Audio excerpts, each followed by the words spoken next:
Hello, guys, and welcome back. So last session, I haven't got any intro to do on this one because we're finishing off our map this evening.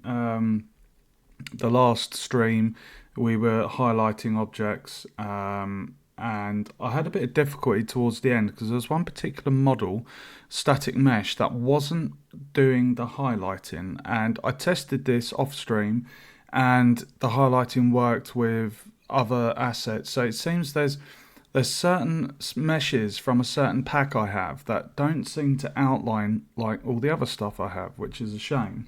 So anyway, I sussed out the highlighting issue. But tonight I wanted to finish off this map, so I'm just going to spend tonight just filling in the rest of this map. It's probably come on a lot since you last saw it on the last stream. So what you can't see on stream is I've got the paper graph that I've mapped out, and I'm basically digitizing it. So there's not too much left to fill in, so I'm just going to take the time to get this done because it's not going to be long before I start doing the terrain for the game, and I wanted to have this map available so that I can just quickly lay it out. So what I've been doing is I've got a backup folder down the bottom here which has all of the icons we've made so far, and we're basically going to do a legend up the top once we've filled in the map. So I'm just going to continue what I was doing. So if I put the extras on, the extras helps with snapping, makes it quite nice. So this little symbol here is like a path. So when I lay out the design for the game, I know where to create the path. I've been making a folder for every individual icon type, so they're all just nice and neatly organised, so I can turn them all off and on as I please. I need to create a Wisp icon. The Wisp is basically the scoring system, and there's going to be a number of different ones. I've got a blue, golden, and a red one, so I might just quickly make the Wisp. It won't take me too long. It's very simple. It's just going to be an ellipse. Is that an ellipse or a circle? Just a circle, isn't it? We're just going to go for a light blue colour. Oh, sorry. Hold on. Fill light blue, dark. So you want it to. Okay, so this is where one of the wisps is going to be. Right, I'm not happy that I'm going to make that a 3-stroke edge. I'm going to make that 5.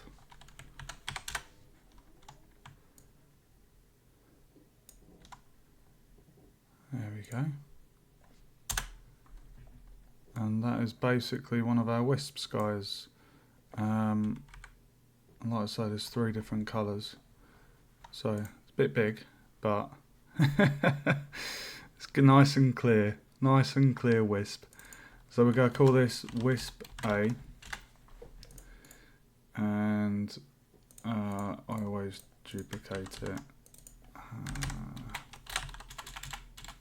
Because we use these for the legend at the end. Right, so we're going to make a folder for Wisp A. Put that in there. And then we'll go to the grid, do the paintbrush. There we go. Okay, so we've got a trigger point that's going to be here. There's only one trigger point, so basically this trigger point in here will spawn a different wisp. So when the player's done all the key area in the hut, they get taken up the top. I have got a few more little areas to do. 1, 2, 3, 4, 5, 6, 7, 8. 1, 2, 3. 1, 2, and then that.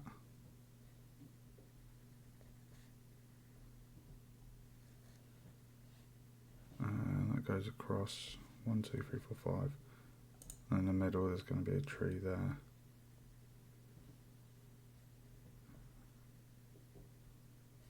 Okay.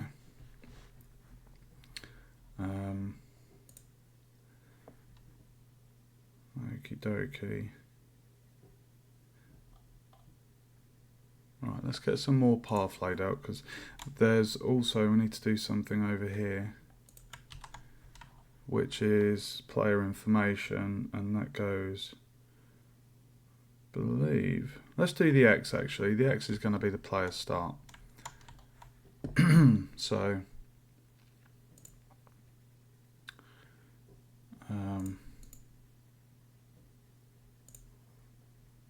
I'm just going to do a big X.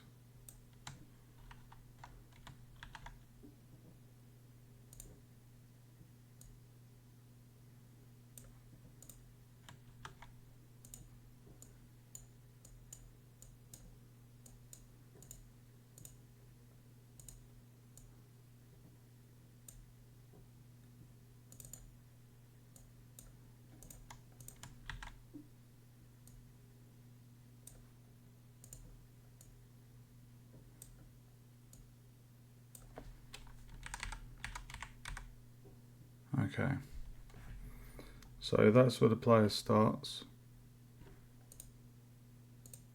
and then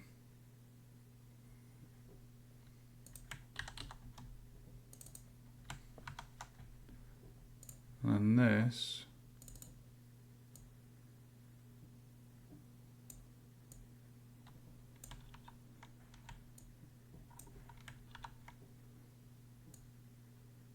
that is going to be player information. So it'll basically be a little signpost. Yeah.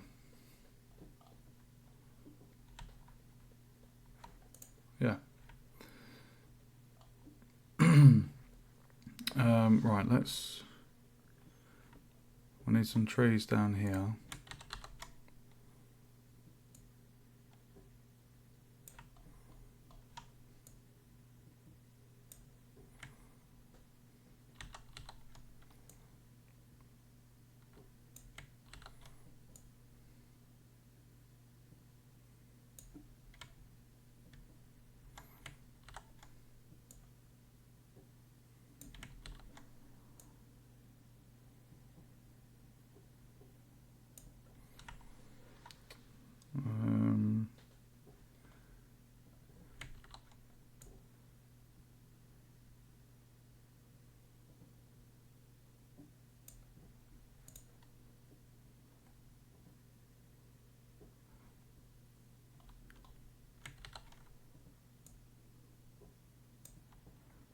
Quite a few trees, guys.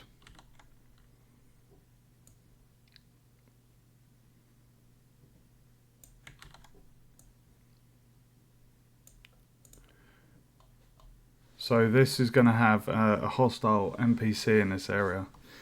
I might actually change the color of it, because on my map I've got like a border going around where the navigational mesh is going to be for the AI. We've only got 3 areas with AI. We've got this section in the bottom here, and then at the top of the map up here.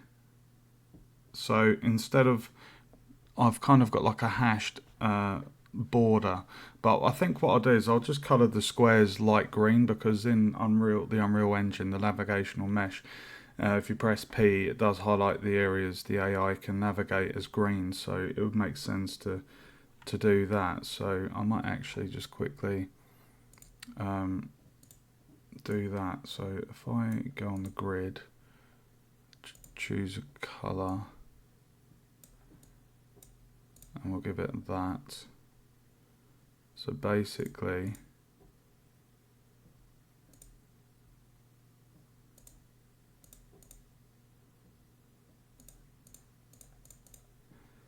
this is going to be the area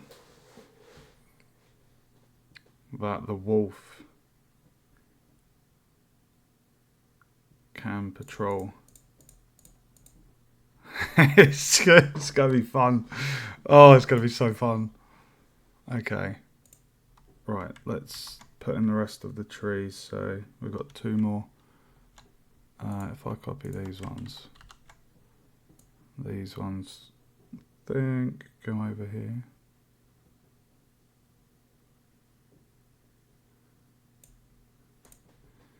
And just bear with me, I'm just checking my map. It's kind of got to be as it has been designed. So we've got tree there, tree in the middle, two to the right.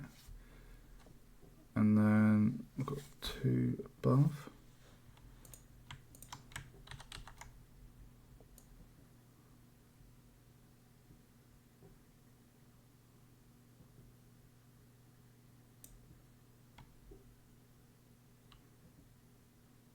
Right, now, this is where I've been a little bit sneaky because I wanted to have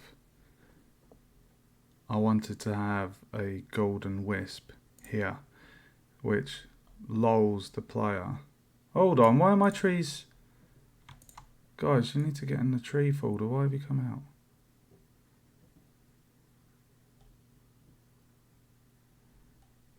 Why have you come out of your folder?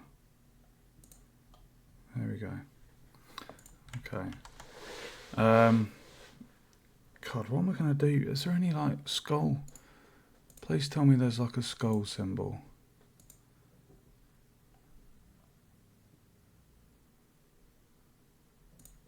To be fair, that kind of could represent a wolf. I don't mind that.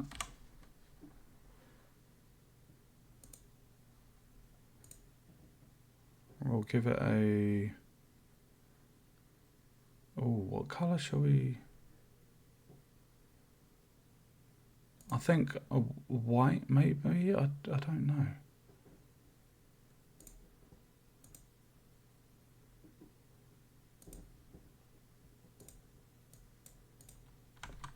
Let's give it a 2.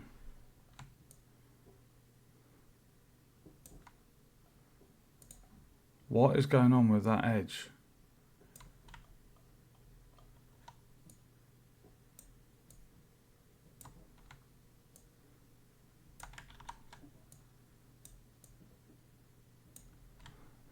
Oh, dude. It doesn't look that scary though, does it? I think I might change the colour of that. It's cool, but the colours aren't... Ah, would you have it red? Because I've already got the thingies as red. I'll tell you what, let's go for a red fill. We'll go for a black outline, see how that looks.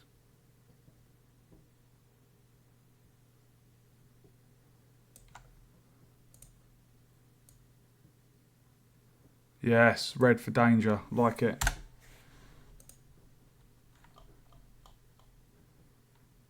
Okay, I'm happy with that.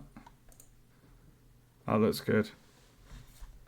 Alright, so basically, he is under the tree, and then we're going to have 3 red orbs here.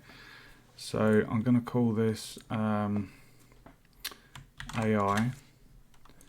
Copy that, and then we'll just do backup. And then we'll hide that one, put it in the backup folder.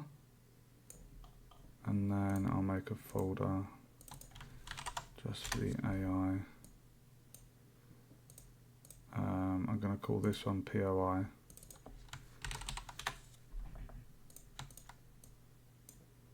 Point of interest. Right, so I need to create a yellow wisp.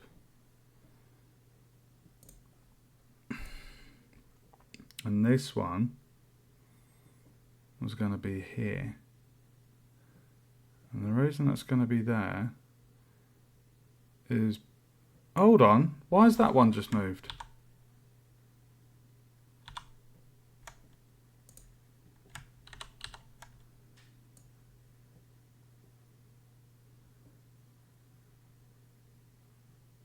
Basically, I want to lure the player towards this direction, because if they see a different coloured wisp, they'll be like, oh, and then they should be able to see the dark red wisps, which are worth even more points.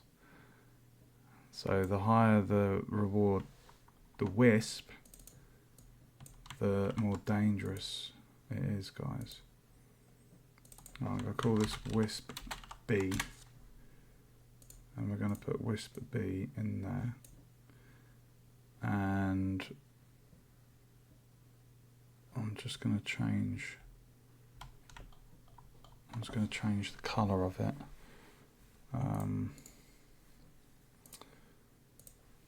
So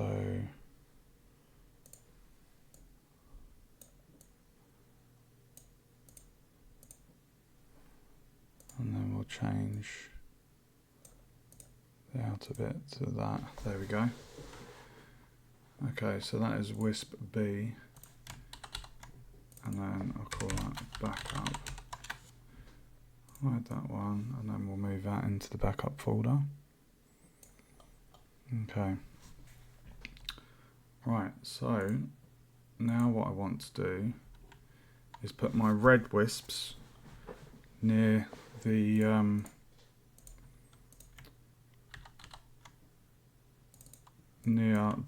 AI. It's going to make another folder.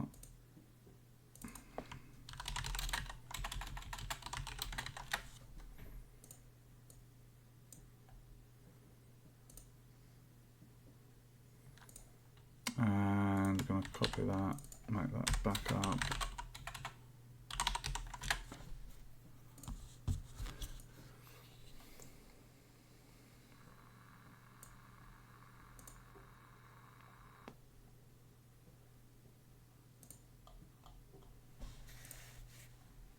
And then we're just going to change the colour of this one.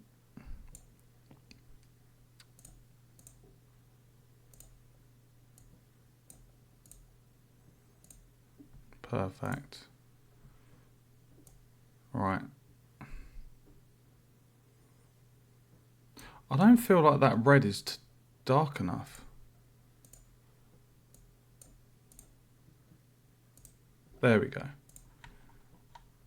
Hold on, did I make a wisp C backup? I'm going to have to change that now.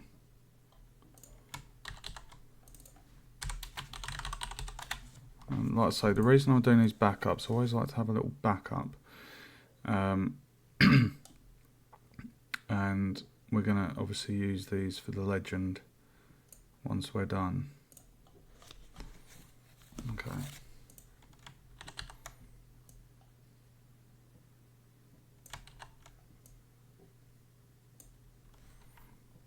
Perfect.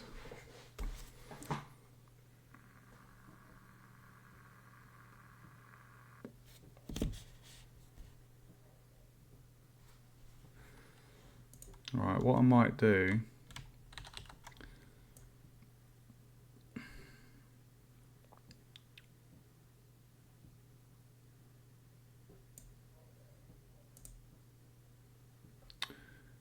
get the grid.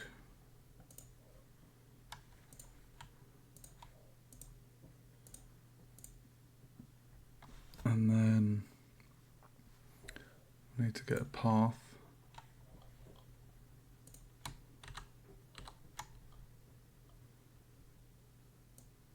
Oh, shit. Whoops.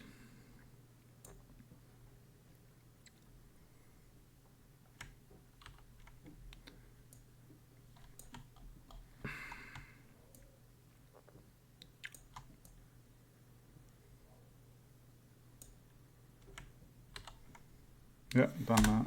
Alright, copy that.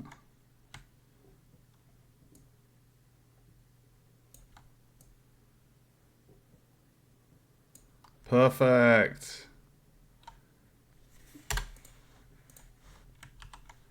Yeah, so basically it's going to kind of be like that, so the path kind of leads down here, the danger zone.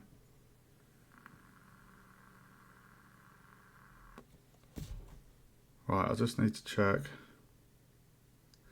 So we've got tree there, path, wisp. So there's going to be a path just up here.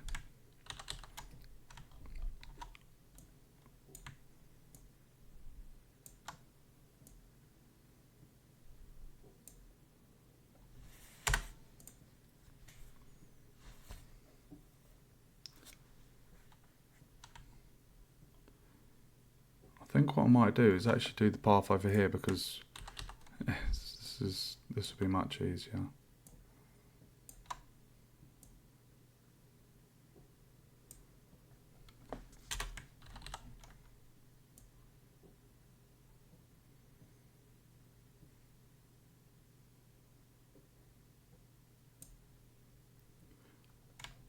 Trees, two.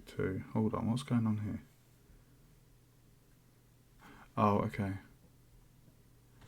Hold on. 1, 2, 1, 2, 3. Yeah, okay. So 1, 2.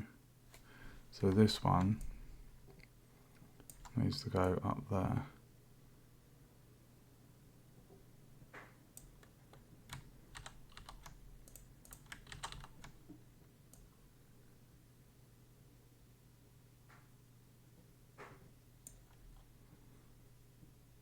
And then another one. So we've got 1 diagonal, 2 diagonal, and then I'll copy this one.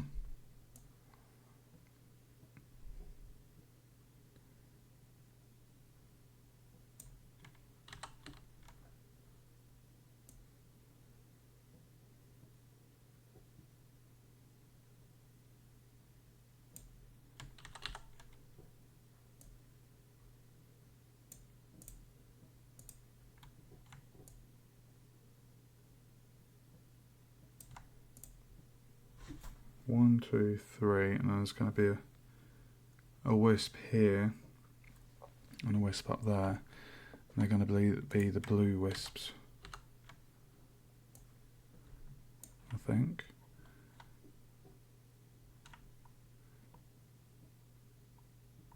Oh, okay, we've got one here. One there. So not only are the wisps a point scoring system, I'm also using them to guide the player, because the player will naturally be attracted to them, and in following them to get the score, he's actually following the right path to where he needs to go, or he or she. So there's thought behind the wisps, basically. Okay, so 1, 2, 3. So at the end of here, we're going to have another wisp, and then the path goes down, and apparently we've got another one. Oh, dude.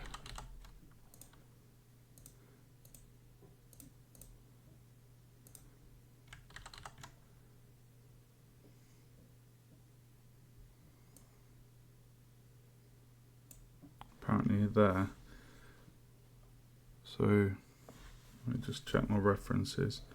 So we go across 4, 1, 2, 3, 4, up. Yeah, that'll do good there. Okay. Right, so where this wisp is, there's some trees. I just want to get this path in, because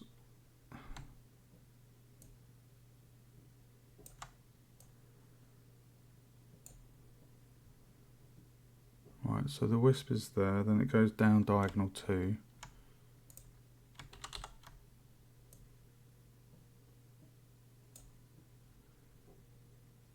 Diagonal 2, then down 1.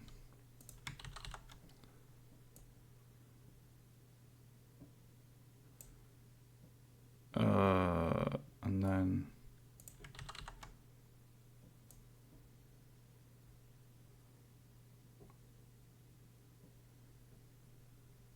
I know it looks a little bit odd and it doesn't link up, guys, but it's just to show the direction, you know, the rough direction of where the path faces. So the path goes at an angle, then it goes down, then it goes left. This doesn't need to be picture perfect. This is just, you know, I know it'd be nice if it linked up, but it would just look a bit tacky.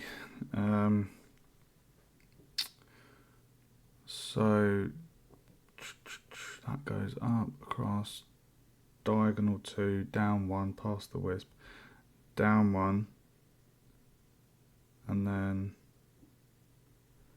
let me just count up from the tree. So we've got tree, path, wisp, path. So we're going to have another wisp just there.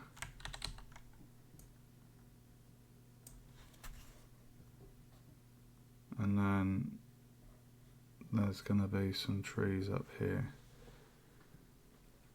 Right, so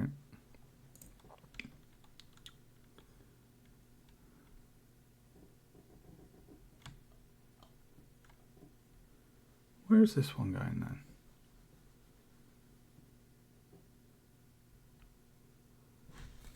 Wisp, path.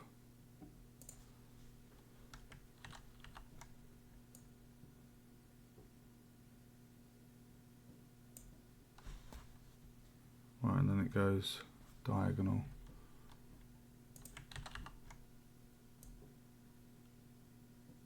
Apparently like that. Wisp, that, and then it goes straight up. Oh, dude.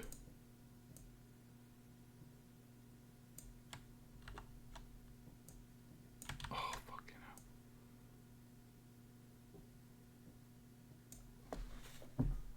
hell. Right, so it goes up 1, 2, 3 apparently. So we've gone at a diagonal, and then 2 up, well technically it's 3 up.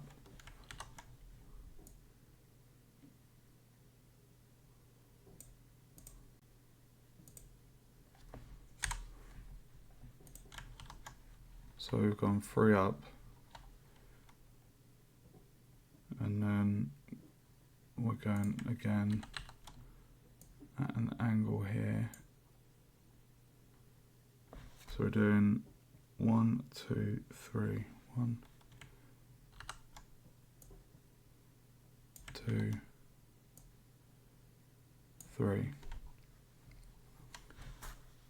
and then we do 2 sideways.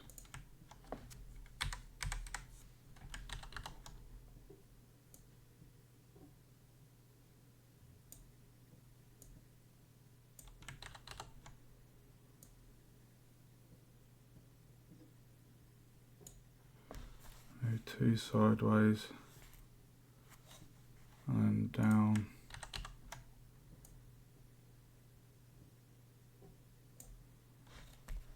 down an angle, and then straight down.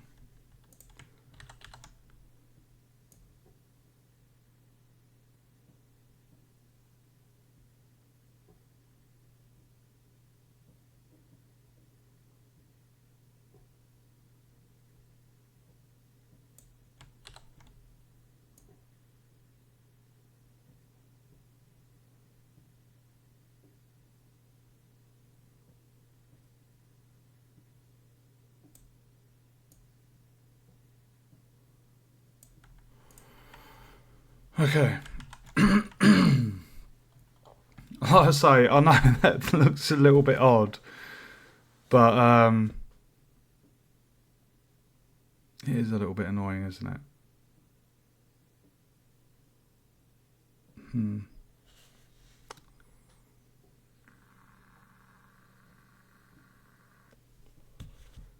Right, I need to put some trees. There's another wisp the other side of there. Right, let me just check. Oh, apparently we've got another wisp in here.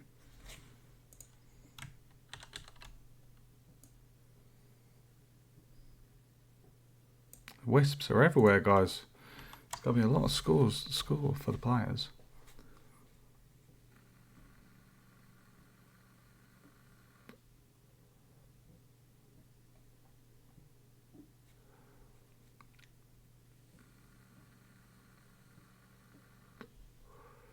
So we've got 1, 2, 3, 4, 5. The yellow is the bait. And then we've got the other one just across there.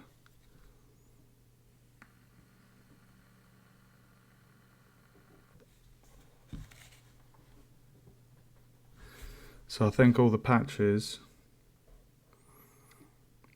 in between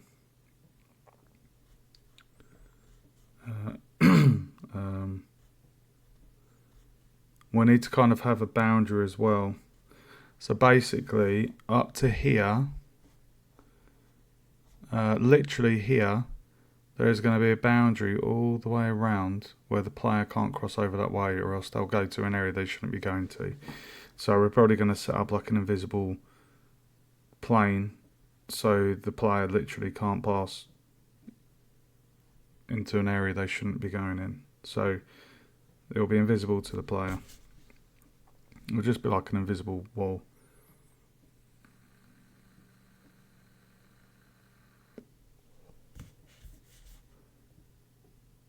Right. Oh, apparently I've got some more wisps, guys. Even more wispies. Right, so up 2 from here.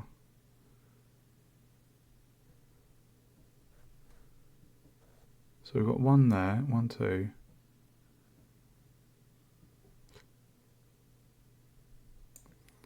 So we have 2 trees in between these wisps. And then we've got another wisp just at the corner there.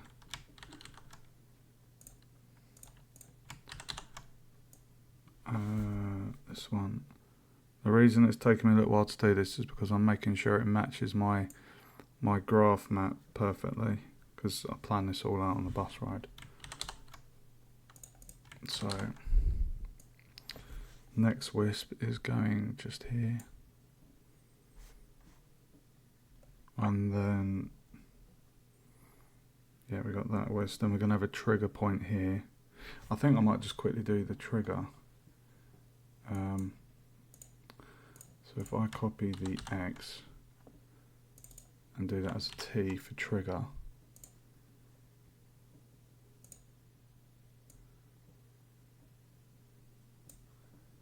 so basically that T is a trigger that will render a separate wisp up here visible. And I'll probably make that a golden one.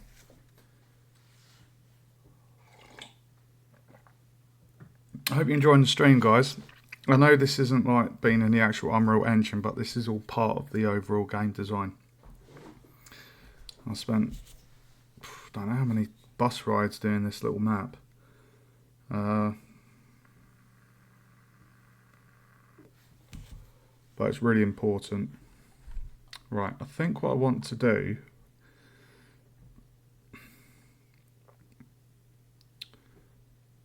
just wondering how I can do this.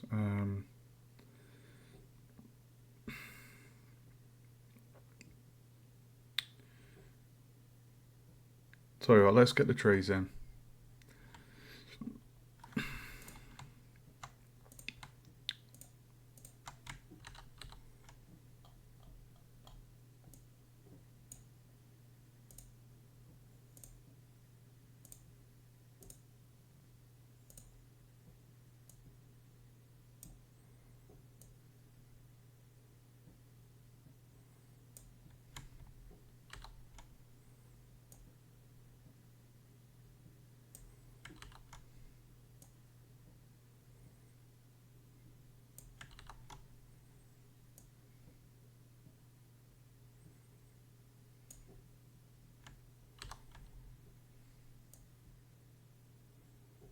Sorry if I go quiet, guys, I'm concentrating.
Okay.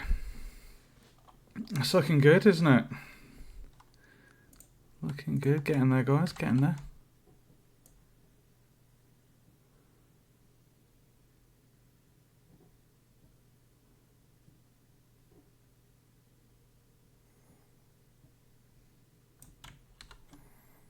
Doesn't need to be perfect.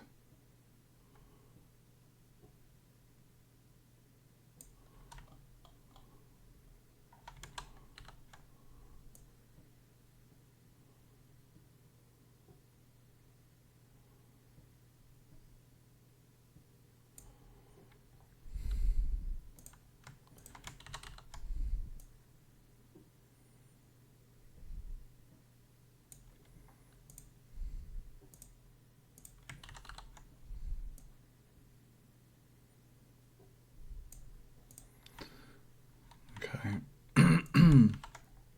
Gotta go down to the grid and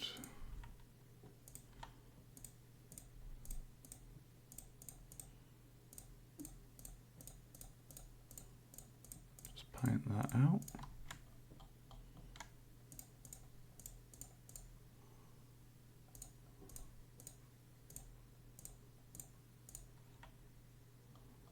Awesome. Okay. Right, so basically the bit that I haven't coloured in, that is basically going to be where the boundary is. So I need to get 2 trees. Hold on. Copy those ones.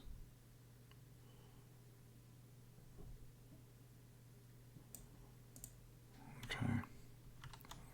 Right, so yeah, the boundary is going to kind of be along here, because this side is going to be, you'll see, like basically this whole area is the first bit, and we're basically locking off the player from getting into the other area. Because, and to be fair, even if they did manage to go over there, they wouldn't be able to complete the level, because you need the torch from the hut to see in the cave, because in the cave is the puzzle, and in the puzzle you get the tinderbox, which is used to light the campfire. So even if they did get over there, they would be pretty screwed, because they wouldn't be able to complete the puzzle and get the tinderbox. So yeah, it's going to be quite fun. I wonder if there's a tinder. Can you get a tinder bag? Ah.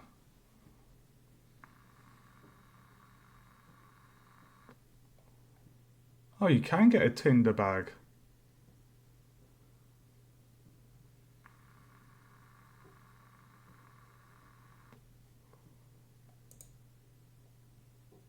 Ah.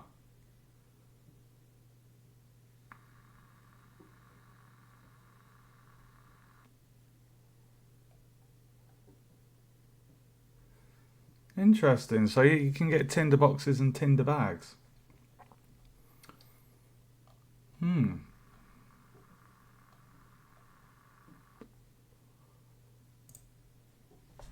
Okay. Right, so this little section here is all woodland. So what do we need? We need 5 trees. Let's get our trees.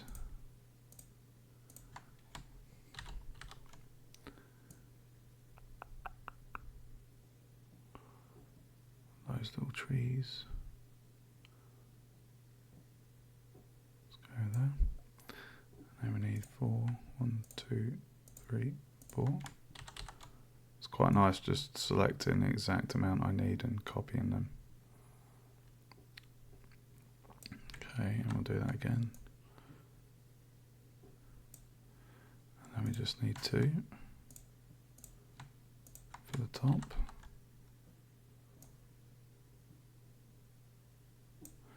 Okay, and then we're going to colour in our beautiful grid. I like the colour scheme I've gone for. I think it's quite...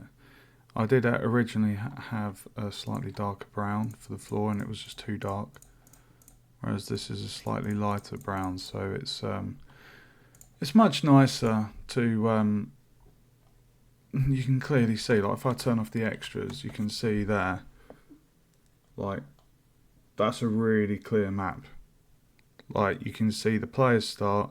This exclamation mark is going to be a signpost that the player reads, and then you've got the path. You've got the golden one.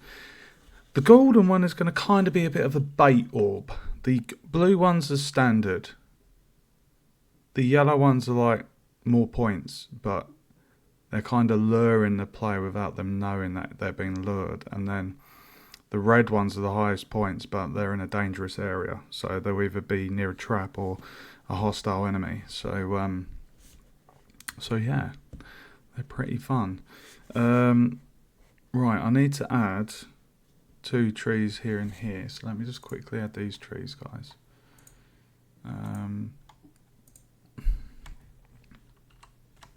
1 second. So I need 1 and 2, and they're gonna go there and there.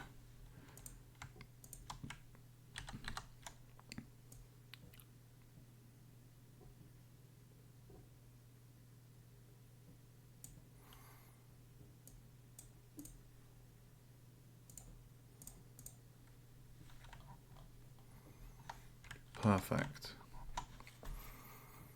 And then we got the wisp up there. Okay, and yeah, so basically right here, so we need to do a boundary line all the way around here. So I might just do that now. I'm just wondering if a white colour might be a strong enough border, because it's going to be... This is the only real border in the game. Obviously, where we've got the ocean and stuff, you know, that goes without saying that's the border. Like, the player won't be able to go all the way down there. And what I can do is make a really, really big plane, a flat plane, going the entire stretch that stops them from going past the boundary line. So I think a white border might be nice, because there isn't anything white on the map, and obviously these squares are going to be filled in. So if I just if I just do a thick white line, I think what I want to do though, I think what I might do, I might just quickly just the other side of it. Right, we need grey because we've got some rocks apparently. We've got rock, and this is going to be a tree, tree, tree, tree, tree, tree, tree, tree, and then tree, tree, tree, tree, tree, tree,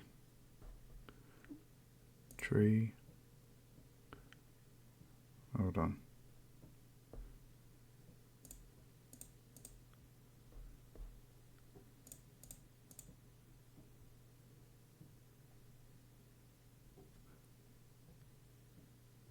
Oh, that bit's going to be a path. Okay. Alright, so there we go. So now what I can do, I think I will close off that and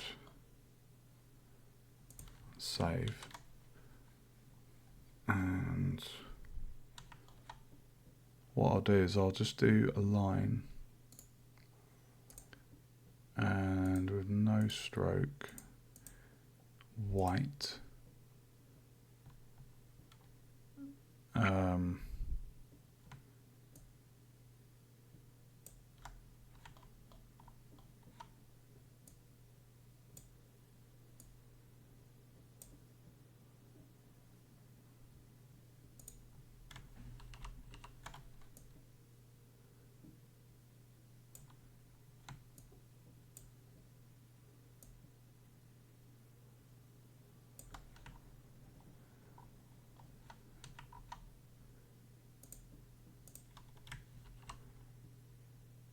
Yeah, I think that's a clear indication there's a boundary there. Yeah, that's nice and clear. Okay, so I'm going to call this boundary. Hold on.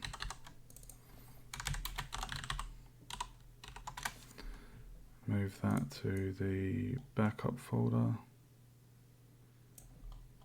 And then we're going to make a folder for boundary. Put that in there. Okay, we're going to rotate that.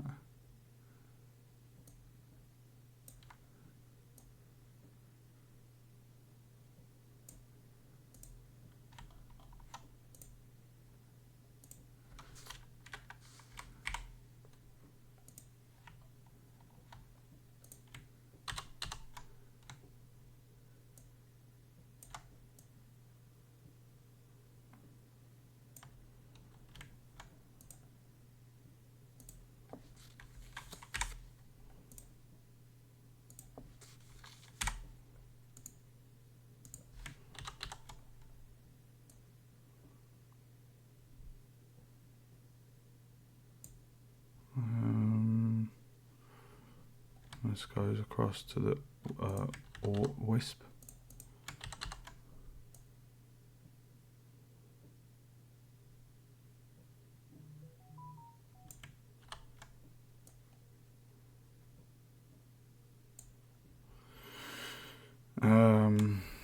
It goes down.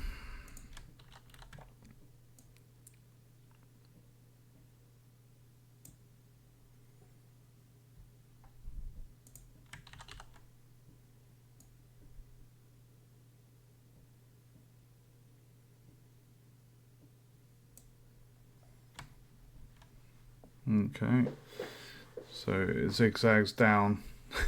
This is a bit awkward. We're getting there. I know this is taking me a little bit of time, guys, but this is all preparation, and having it all done properly means, you know, we're all organised. So when we come to doing the terrain, you know, everything's kind of done as per the guideline, if you like.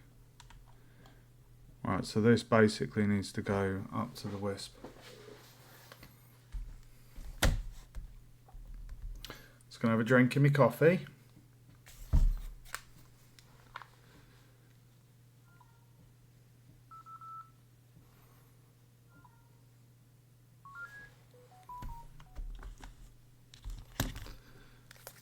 Right, so a few more white lines, and then we've sealed off the boundary, and then I need to make a symbol for the traps. I don't have a symbol for the traps yet. I think, oh, we need a symbol for a raft, symbol for food. There isn't that many food pickups in the game. I don't want to make it too easy.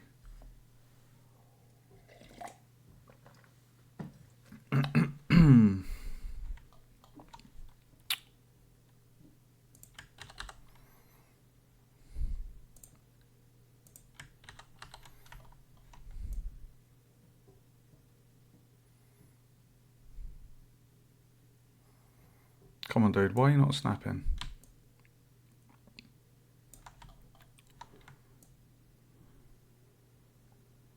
Dude, you're being a little bugger. Why are you not snapping? There we go.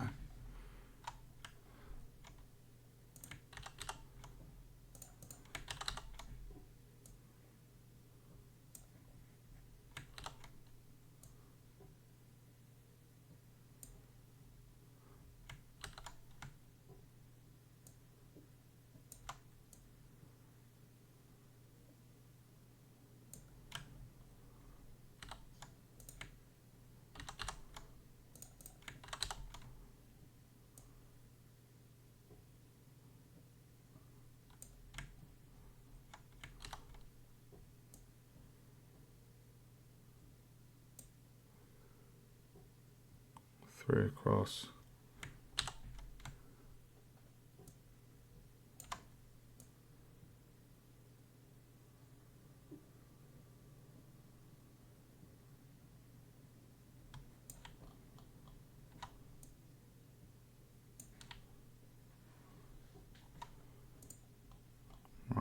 it's going to go.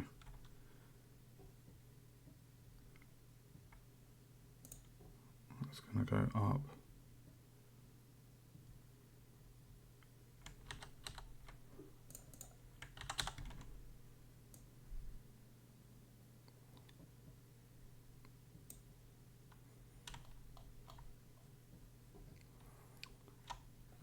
What I'm going to do, I'm actually just going to put a tree there.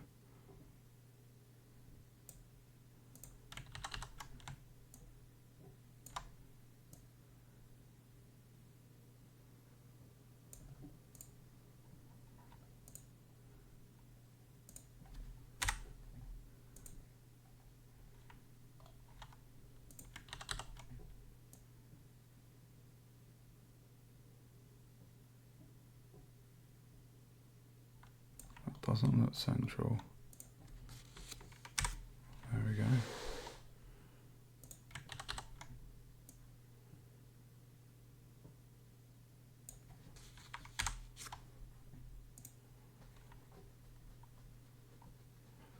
There we go. That is the boundary sealed, and then obviously it's like I say, it's self-explanatory. Like this bit is going to be a boundary in itself, but that essentially stops the player from going where we don't want them to go. So boundary is done. Boom, baby. I'm happy with that. Okay.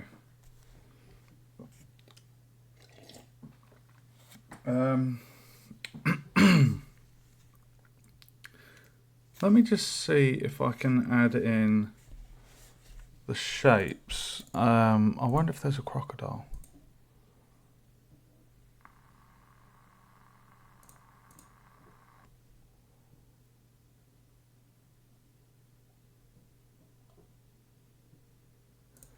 I did actually need a boat.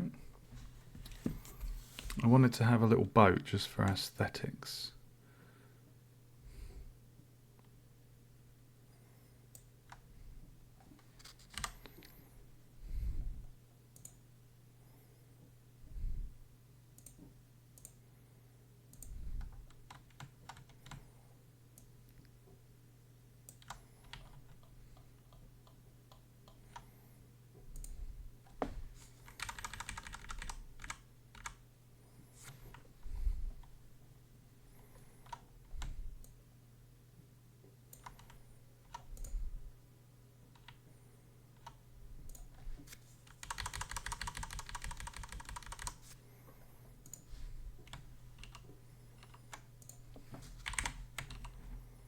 Nice.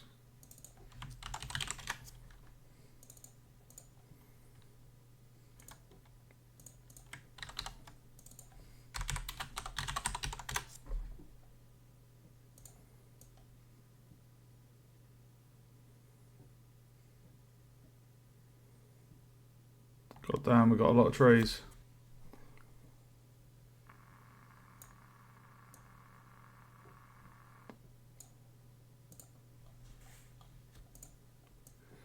I'll call that POI.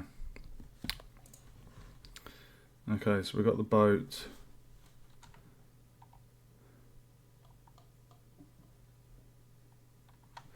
That's what I was going to look at. I was going to see if they've got a crocodile.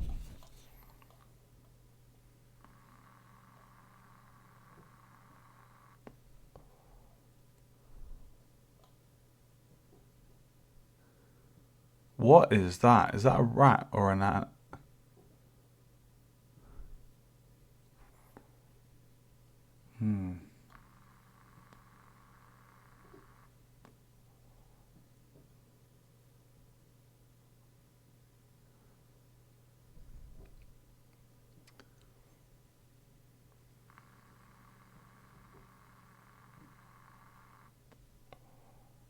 I really don't know what that's meant to be. Dude, is that actually a wolf?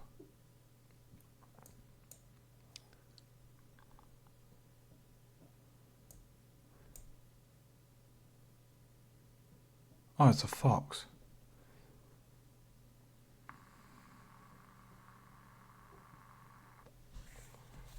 You know what? I'm just going to do... I'm just gonna do a bloody shark.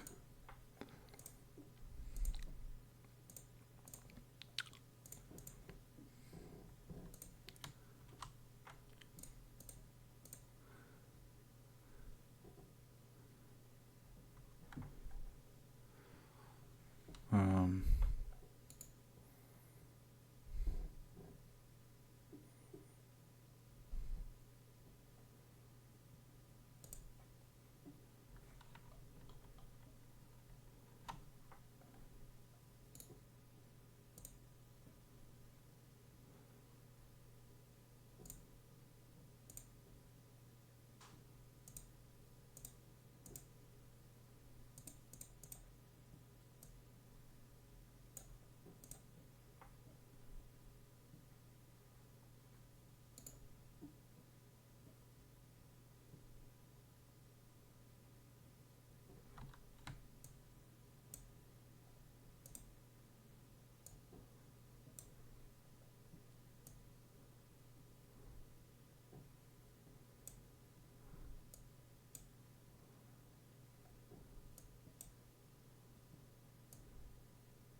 there we go.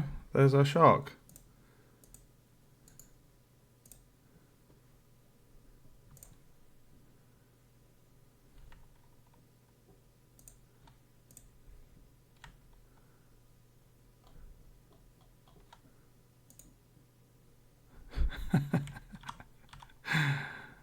Oh, dearie me.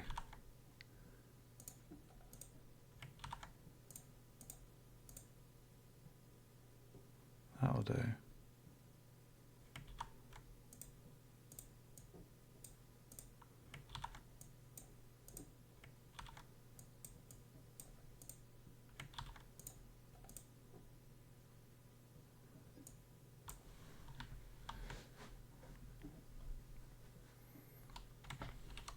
Yeah, that's good for a shark, isn't it? That will do. You know, we could do.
Dude.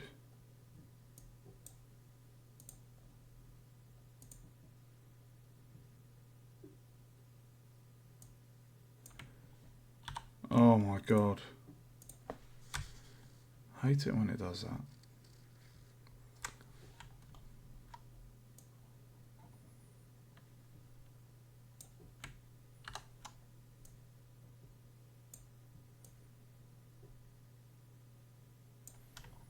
There we go.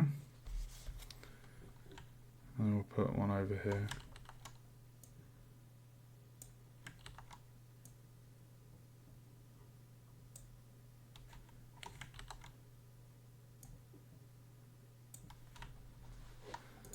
Perfect. Yeah, baby.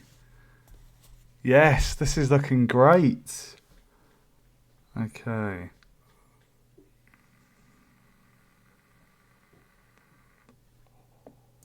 Give it a save. Oh, I've already saved it. Oh, right. We're padding it out, guys. We are getting there. There's still quite a few squares to fill out. I need to do a food symbol, trap symbol, Um, hmm.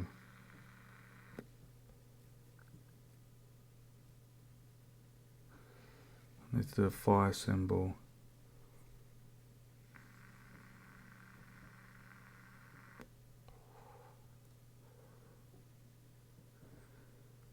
And then we're going to have some blocks up the top there. You see the top right where we've got those blocks in the mountain. That's going to be like a movable block thing in order to climb up. And we need to put stones on the grey squares at the top right.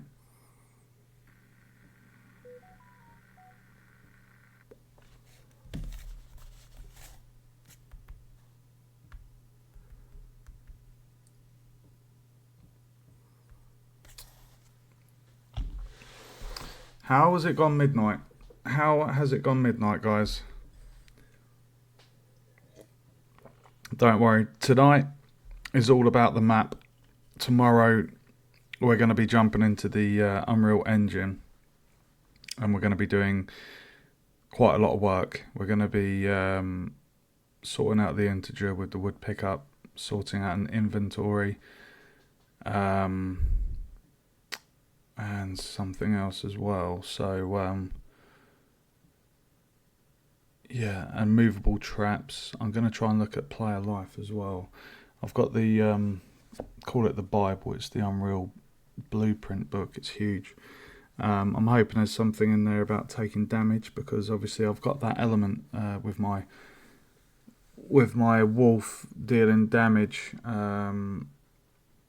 Just need to see how that gets implemented, and then at some point, maybe next week, I'll probably start migrating across elements to the actual area. What I want to also get done is the scoring system, because I think that'll be fairly straightforward, because we've got the wisps I've made.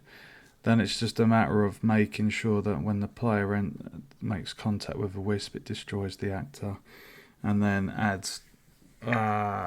It'll probably be an integer, and it'll be an adding like score. We'll probably call it a score integer, and then you'd add however many points it is. So yeah, I think that'll be fairly straightforward. I mean, I've been doing integers with the wood pickup. It's kind of the same. Integers are solid numbers. They're not like have decimal points, whereas floats do. So yeah, there's still quite a few squares to go on this map, isn't there? God. There's still a fair few squares. Right, what am I going to tackle? I might do the mountain next. If I get that mountain done, that won't take too long.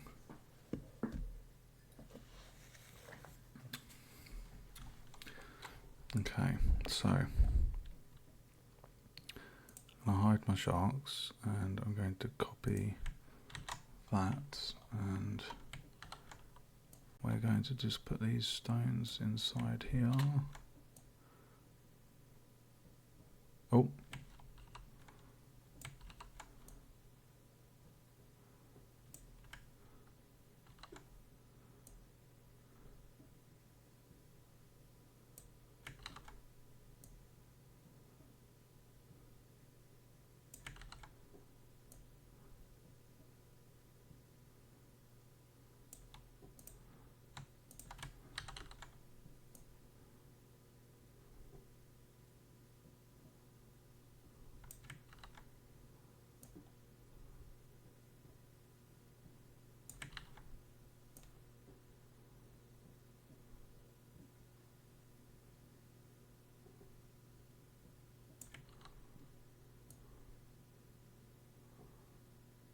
So sorry if I go quiet, guys. I've got my mouth open while I'm doing this.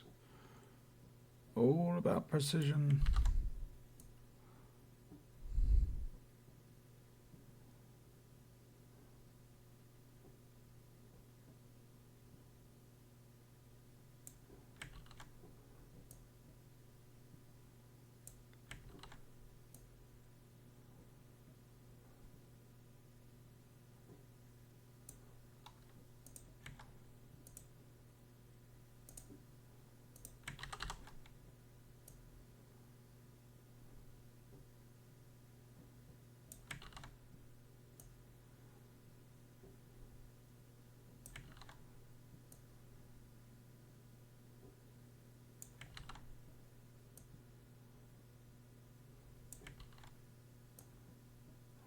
almost done.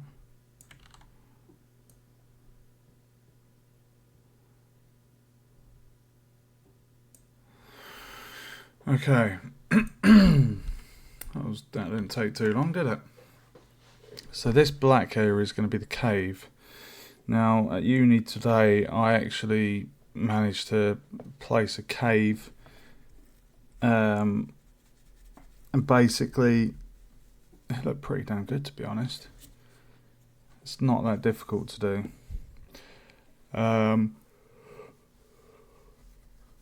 Right, how am I going to do? I'll tell you what, let's see if I can do that line tool again, because that worked quite nice. I'm going to hide the rocks. I think we're all done with the rocks. 1, 2, 3, 4, and then we're going to have the path going up there. Campfire will be there. So what I need to do here is just create a cave. So if I just have it as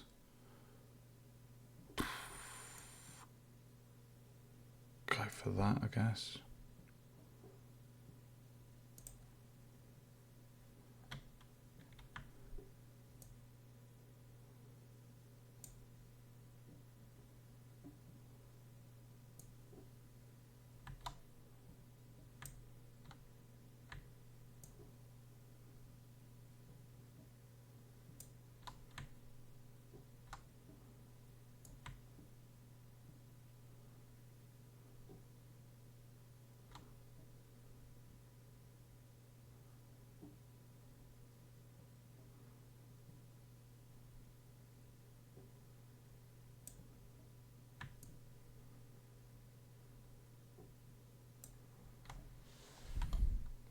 That's really thin.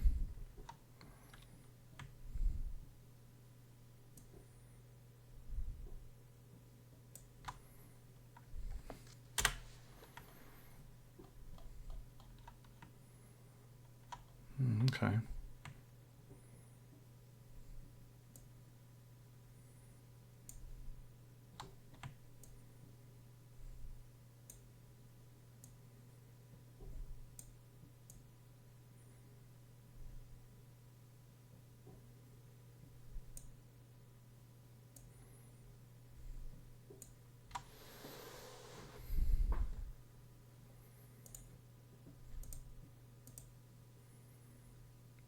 Oh, that'll do. Right, and then we're going to rasterize.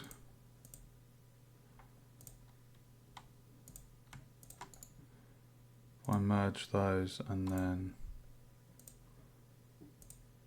colour that bit in there. No. Yeah, we'll do that and then we'll go even darker.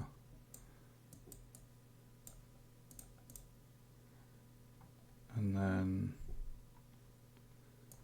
we'll go down to the grid, copy that and do that. Cool! And there's my cave.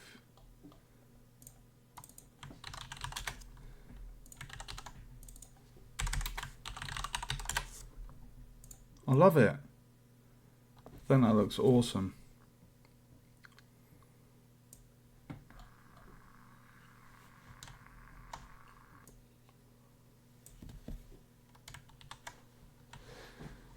Brilliant. Okay, we need to get a path, guys. I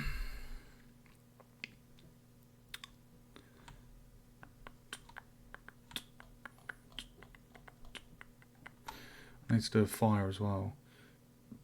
Oh, I know how I can do this.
Call that campfire or fire.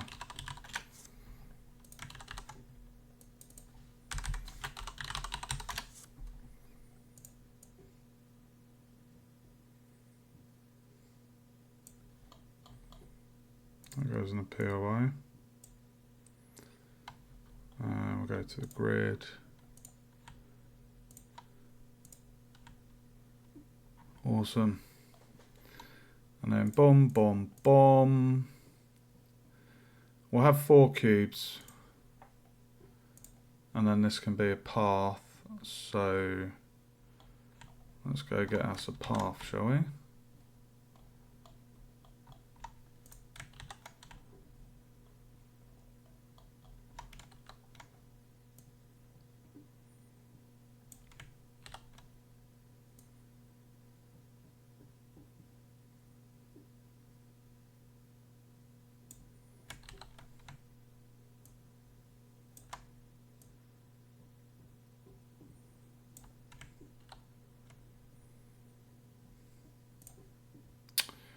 Are you serious, bro?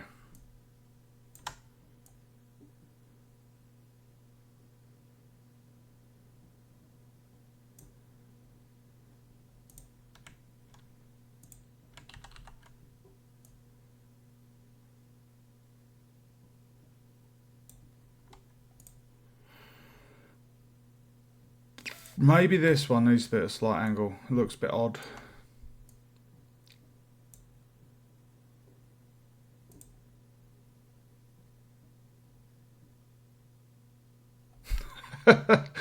Oh God, it does. Oh, you get the idea, don't you, guys? You get the idea. If I was to turn this one at an angle, it's just going to look strange as well, isn't it? Or is it?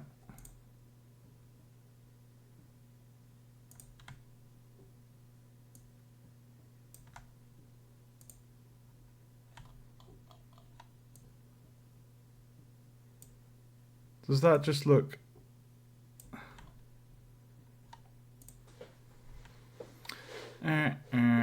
Yeah, that's kind of works, doesn't it? I'll tell you what might be better. If I just have that like that.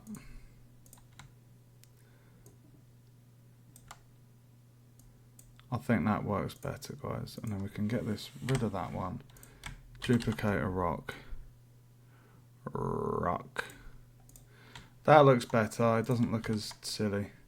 Right, now we need a cube, and I think I was having... It was kind of like a sandstone shape, so I think that's the kind of shape I was going to go for. I mean, I could go for let's go for a sandstone block.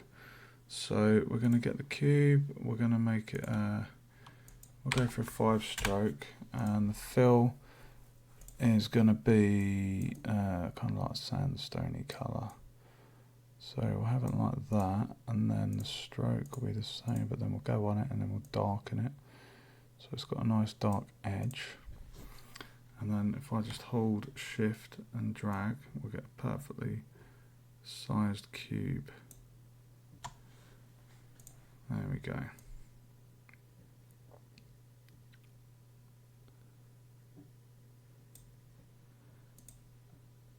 Now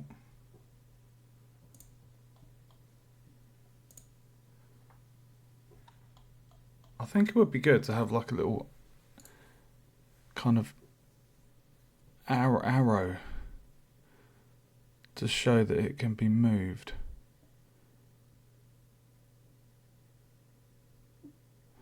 This might be overdoing it, guys, but I'm sorry. We'll go no, oh my God, dude. God, I hate it when it does that. No stroke.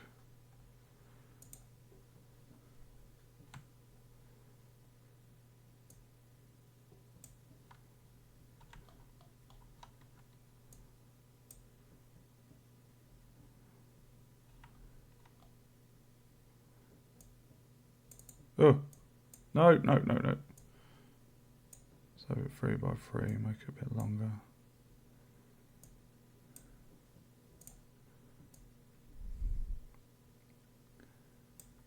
And then copy that, rotate it.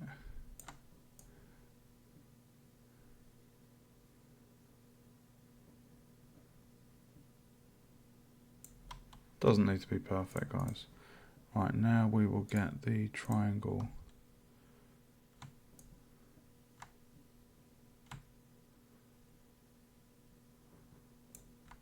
And then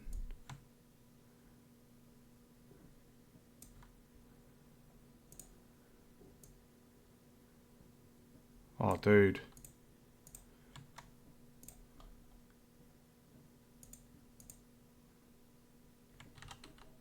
No, what's going on? Why did that? I didn't want that linking together.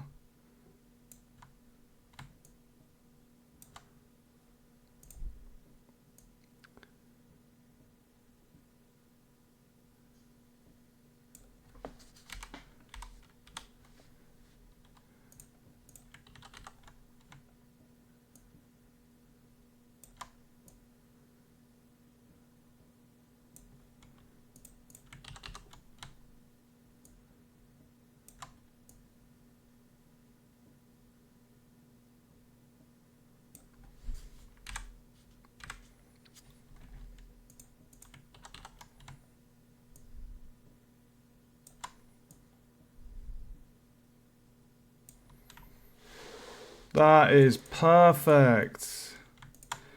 I love it.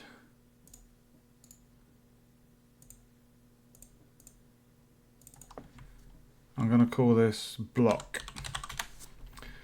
Block.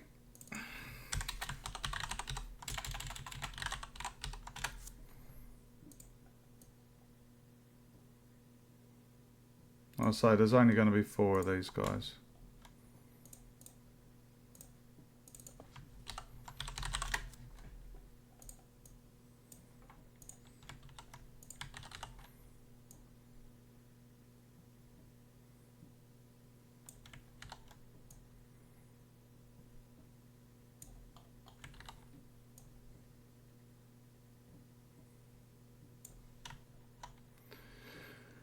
And then we go to the grid, paintbrush, get that, and then boom, boom, boom, boom. Oh, dude, it looks so good. Oh, sorry, Aaron.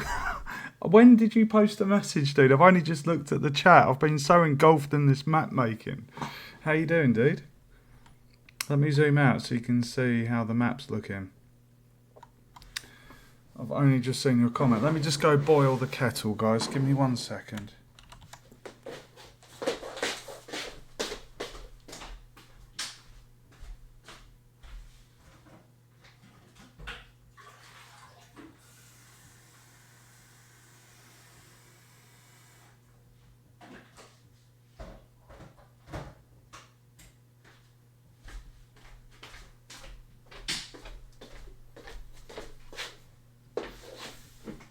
I'm doing very good, my friend. I'm doing very, very good. I got a little bit upset yesterday. Not upset, just frustrated because I've slightly changed my mechanic. I don't know if you've seen the last few streams where I had the E prompt when you went to a door or a key or something that you could interact with. I had it so that an E would pop up.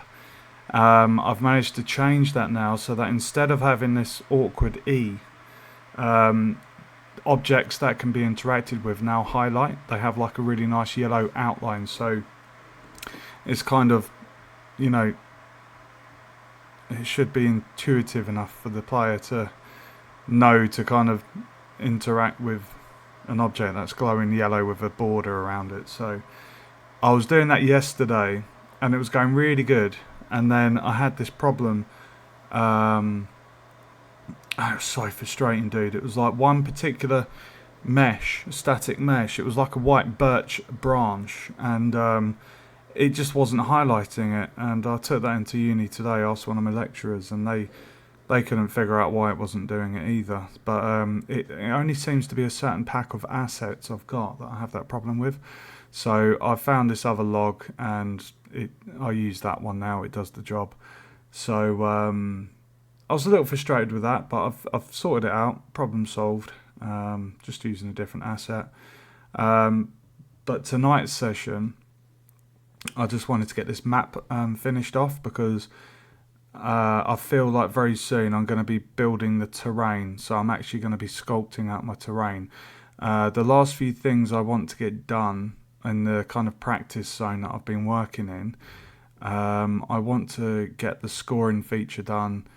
Some elements like to do with what is it? The menu as well. I want to get the menu sorted because I've actually got quite a lot of stuff in my project now, and I'm gonna be having to migrate it across to the new project, because obviously in the process of doing all of this, there's just a lot of stuff that's building up. But having this map complete, it just means I've got a digital copy of this map. So when I'm building the terrain, I roughly know, like, it's not to scale. It's like it's a guideline, but like I know roughly what I want and where I need it, kind of thing. So I haven't labelled up the legend yet, but if you can see that map, essentially those blue circles are the score points. The yellow ones are worth more, and then the red ones are the danger ones. High risk, high reward kind of thing. So that's what I've been doing. I know the black trail, it looks a bit odd, but I mean, I could replace that with footprints, but I can't be asked. I'm happy with it as it is. It's literally a rough trail, so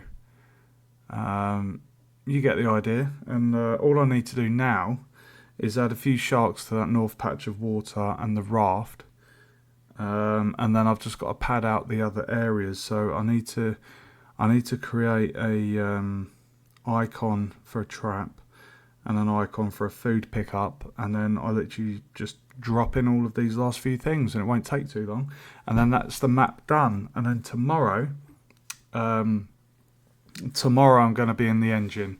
So this is, I guess, one of the game design planning side of things. It's not harder than I thought. I've had to learn the software from scratch. There's some guys at uni that have learnt the Unreal Engine at college, so they're a few steps ahead of me in that sense. But I've come to uni with no knowledge of the Unreal Engine, and I've picked it all up from scratch pretty much, and what we've been taught in sessions. So I feel like I'm learning it well. I think like I'm, progressing.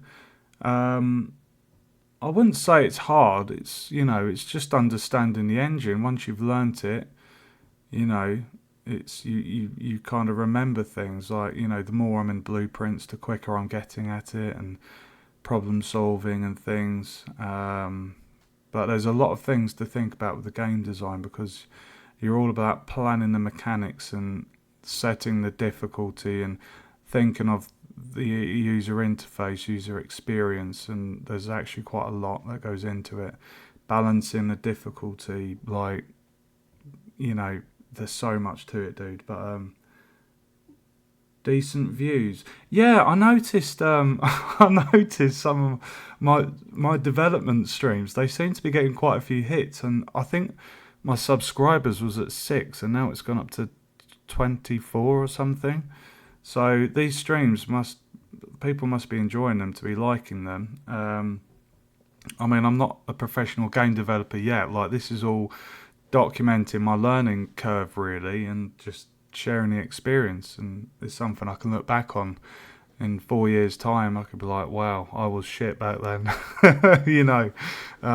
But it's just documenting it and sharing it, and hopefully people might learn something, or you never know. It's all a shared experience, and it's good fun. Let me just go make a quick coffee, dude, and then we'll jump straight back into finishing off this beautiful map, because it is I'm really happy with that. I know it's like a basic diagram, but it's a really cool digitized version of my hand drawn one.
Okay.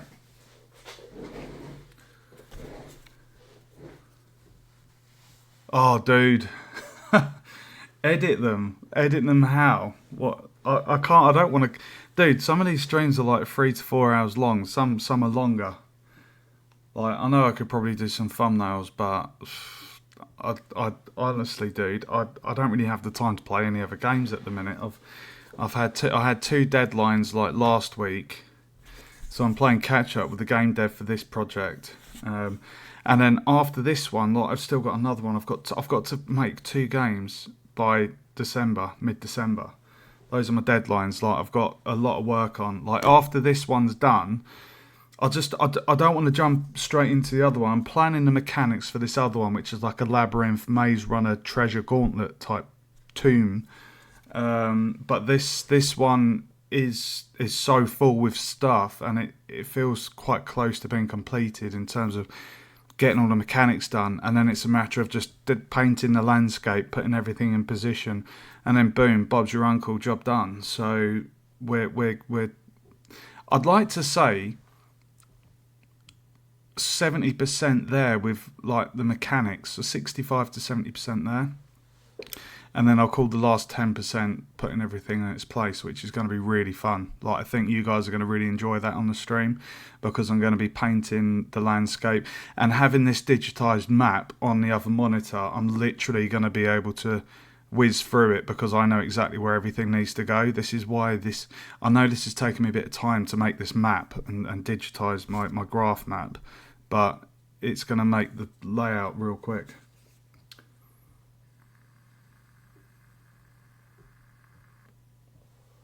Oh yeah, dude, I'm not doing voiceovers. Like yeah, I'm happy leaving them as they are, dude. I'm not bothered about views or anything like that. It's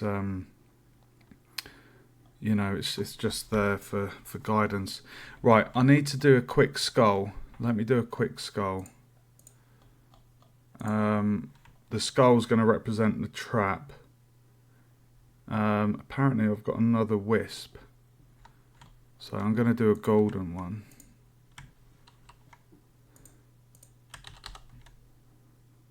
I'm going to put this one next to the birch. And then we've got a normal tree. Ooh.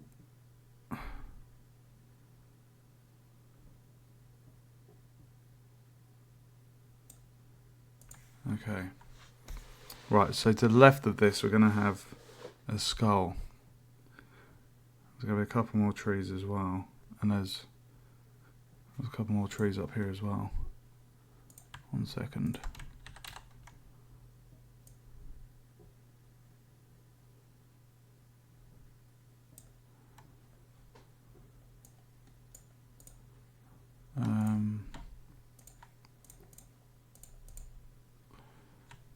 Okay. This is really fun. Oh, I can't wait. I can't wait for people to try this. Like it's not going to be published. But I think my kids are going to love playing this. Like it's going to be really fun.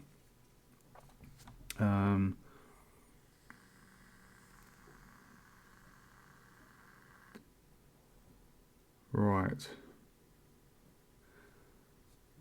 So we need to have a trigger wisp.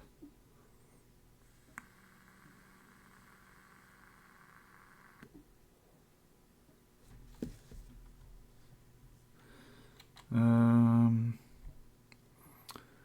second. I'll tell you what, let me make my skull symbol.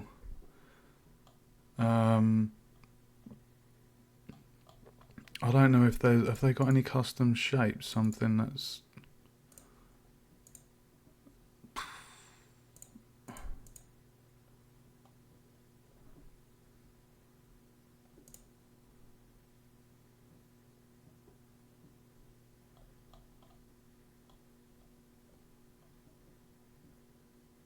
There isn't really anything there, is there? I wanted to use something... What is that? I'll tell you what, I don't know what... That looks like a speedboat, but... I'm going to give it a fill, and then I'm going to give it a stroke. I'm going to give it 3. Yeah, no, I think you said the other stream you had a job, dude. Isn't it working in a fish place or something, dude?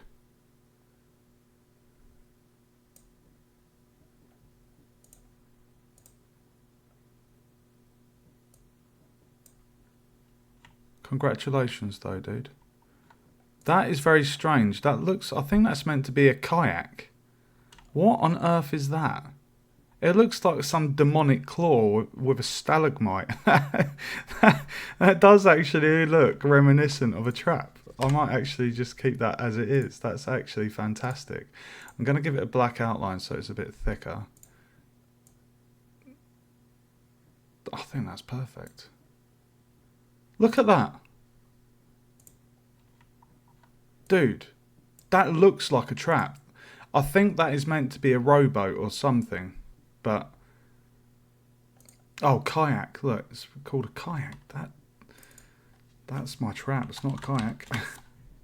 Right, so we will copy that and we will name that backup. And what I'm going to do, I'm going to quickly whiz around the map. And I'm going to place all the traps. Because this won't take too long. We have got so many trees in that folder. Oh my god. Save the project. Right, so the trap. So we've got one trap is going up here.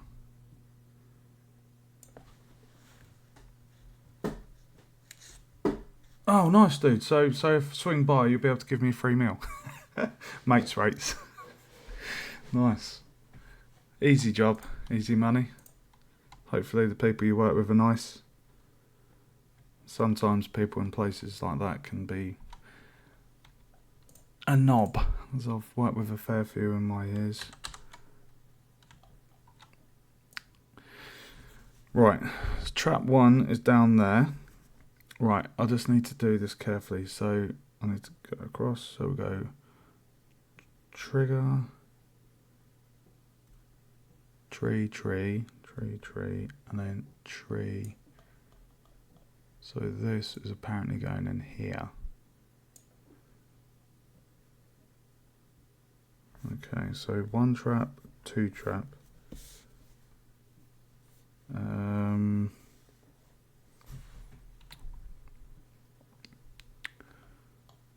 just get these traps in place.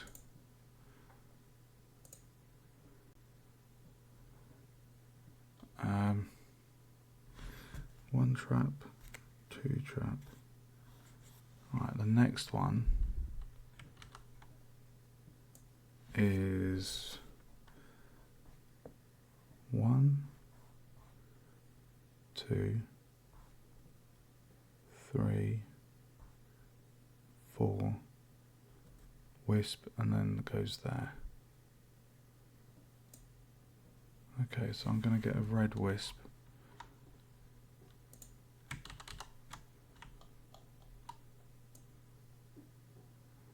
So remember, the red ones are high risk, high reward. Okay, and then So we've got 1, 2, 3 traps. 1, 2, 3. And then there's one more trap that's over here.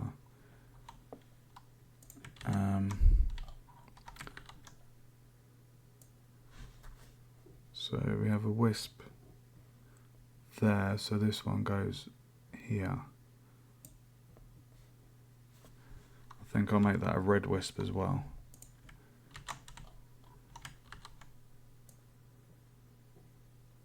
Oh, hold on. Did I get that wrong? Oh, okay. Sorry, the trap goes there. Okay.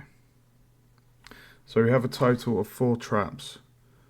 1, 2, 3, 4.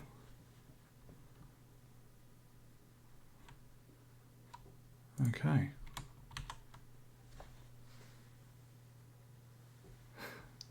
Do you get free meals working there, dude? Many years ago, when I worked fast food, you used to get free meals.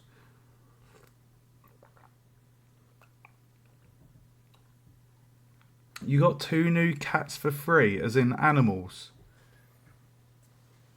2 actual real cats.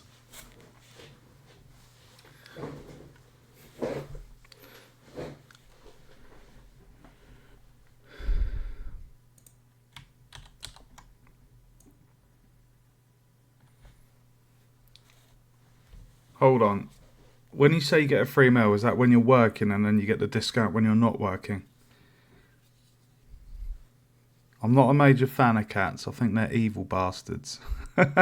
And they shit everywhere. I used to have a problem with them at a place I used to live at, and they used to come and wreck my garden and all the stuff I planted. They were little bastards.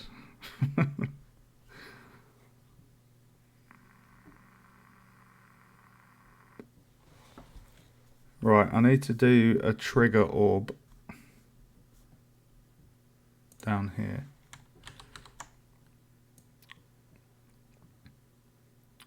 So I'm going to copy the T, and I'm just going to shrink that down.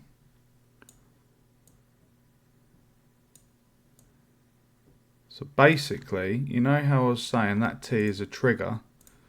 Basically, this T, this orb is going to be invisible, but the moment the player passes this area, they're going to come over an invisible collision box, and it's going to make this become active. But they're going to be too distracted with this building. So by the time they've explored this area, then they will go back this direction and will spot the yellow orb, and then we'll follow along the path again. So yeah, I've seen videos where cats have actually like slashed their owner's eyes, like gouged their eyes out. It's pretty brutal.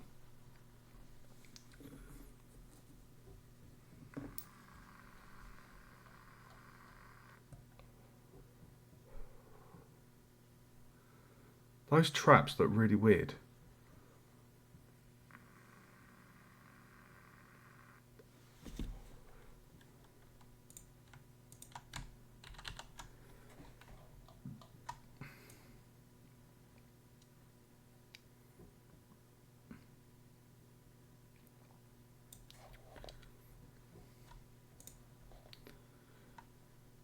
Right.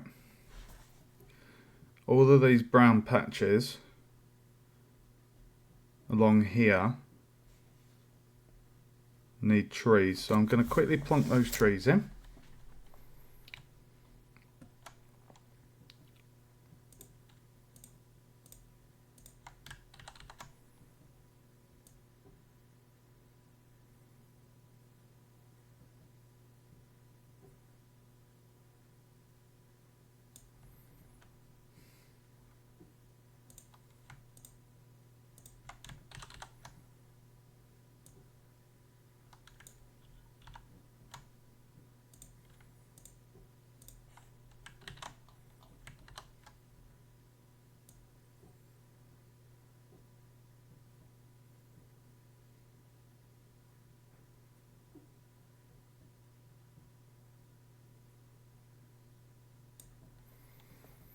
Okay.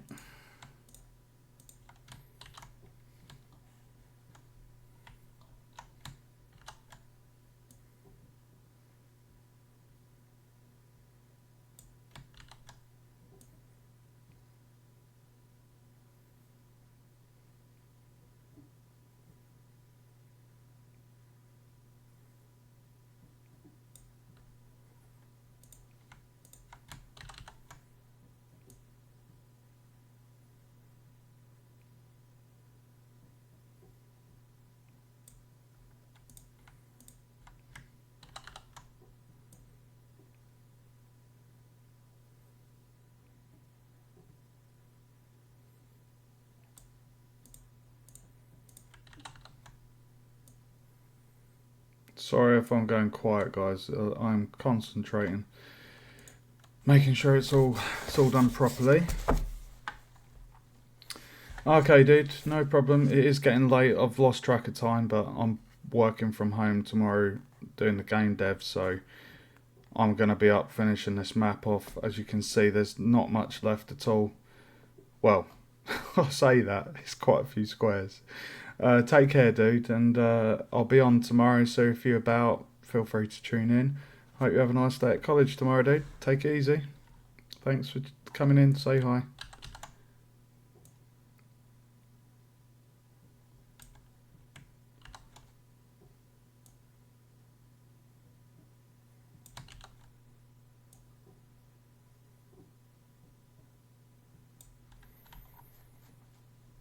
Okay. That's looking good.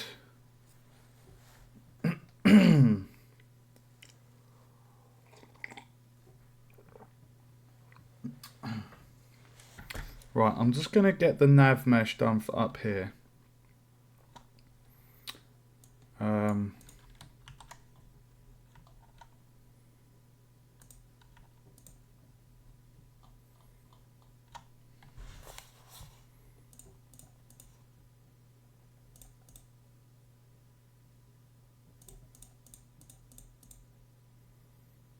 right, we're going to have 2 red orbs.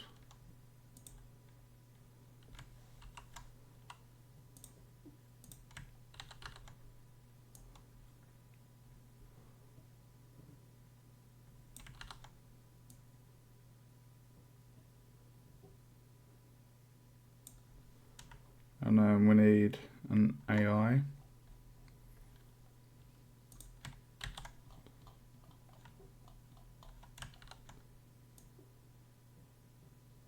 That does look like a wolf. Oh, that's awesome.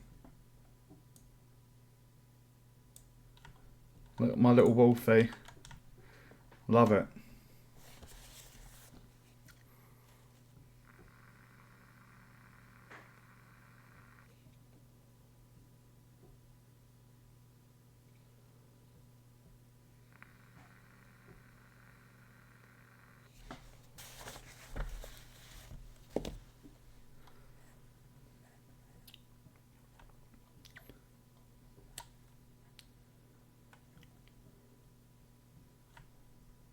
Right.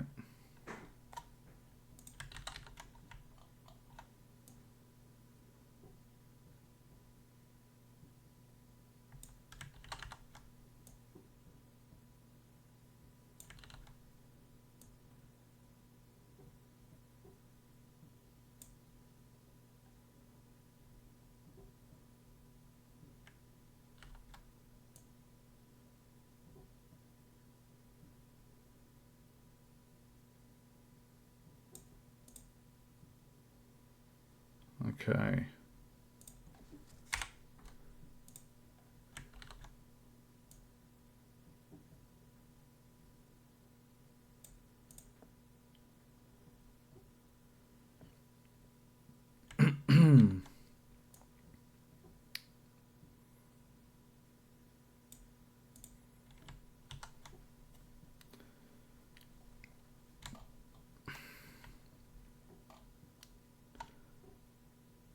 Right, let's do the next few. Right, that's all the AI done there.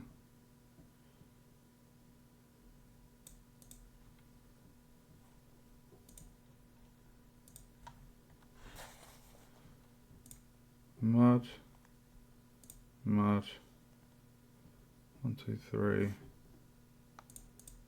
trees, trees, trees, 3.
Put these ones over here.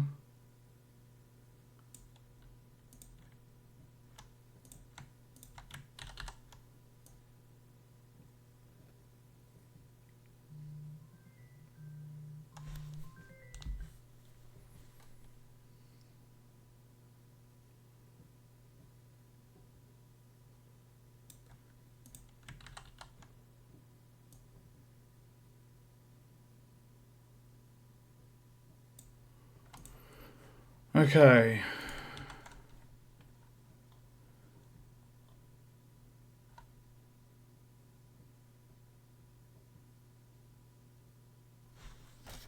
Why have I done that on my map?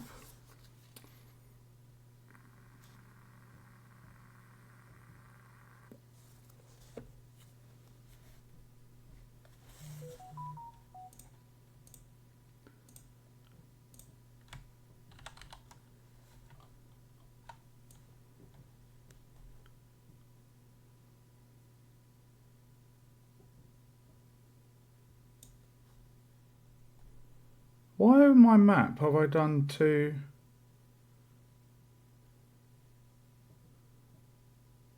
I've got like a stone bolt. Why would I have done that?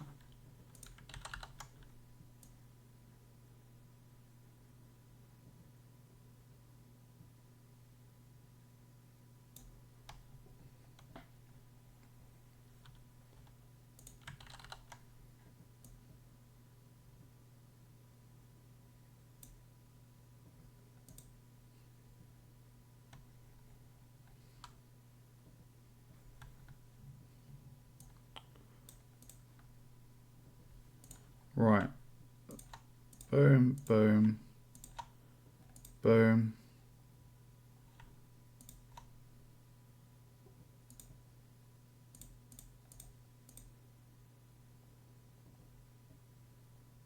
Right, let's put some of that trail in.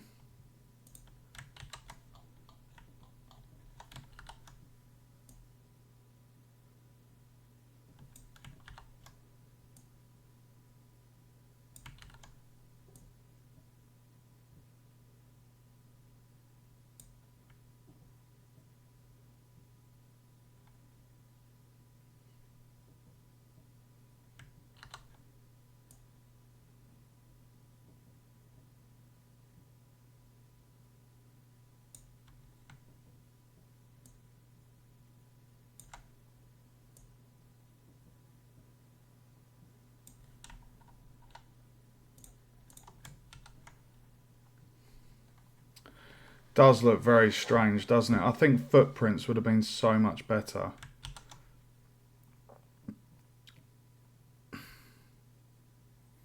I just can't be asked to draw a footprint.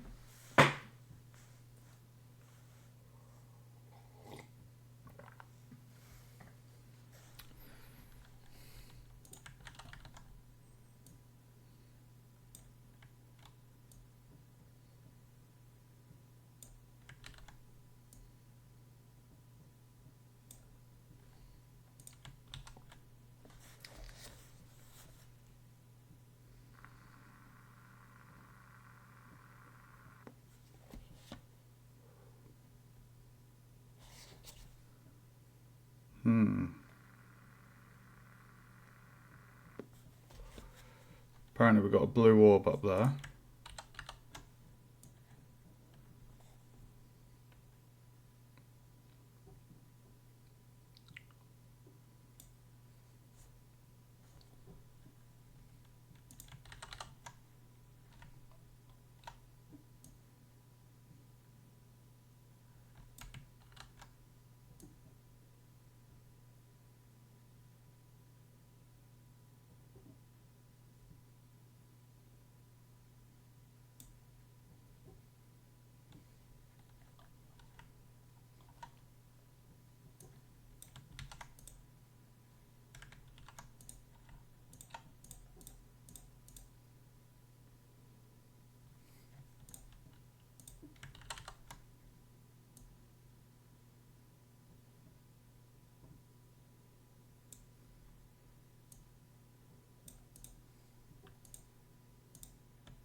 I wonder if I can I curve this?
That looks a little bit bad, doesn't it?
Guys, I'm sorry I'm going quiet, but this yeah, it requires a bit of concentrating, really.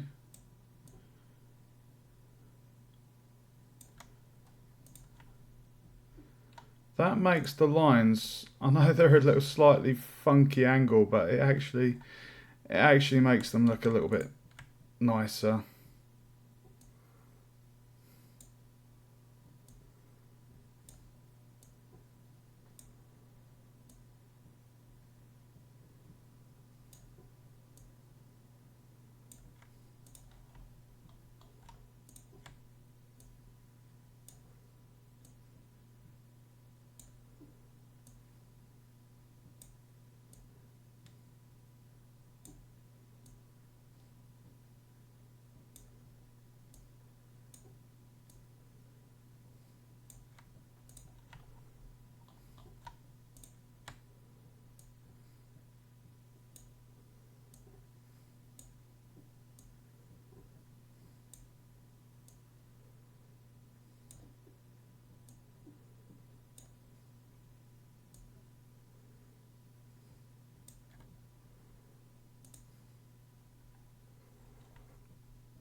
almost there.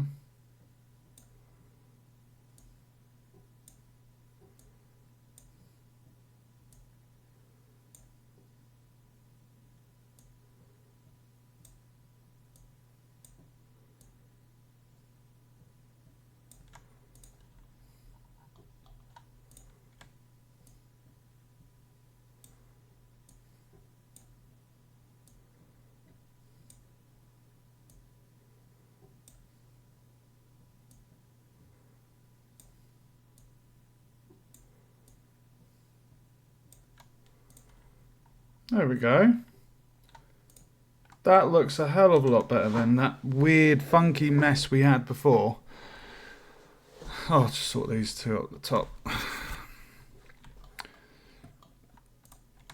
So I'm just holding control to skew the angle of that.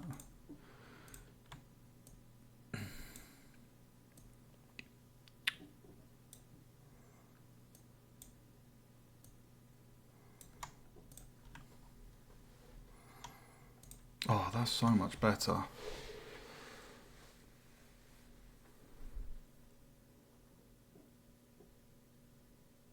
Yeah, I'm happy with that. Okay. Let me just have a sip of my coffee. Look, we've almost filled out the squares. I think I'm going to tackle that beach area next, just over here. And then we'll work our way in.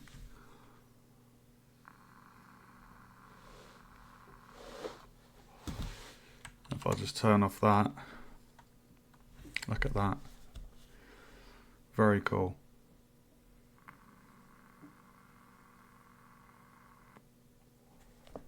Very, very cool.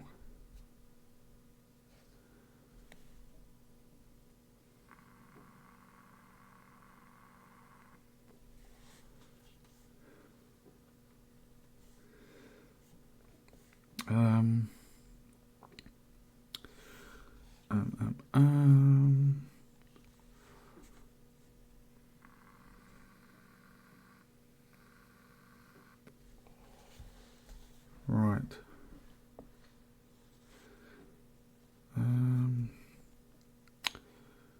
What's on the path? There's a path that goes down here.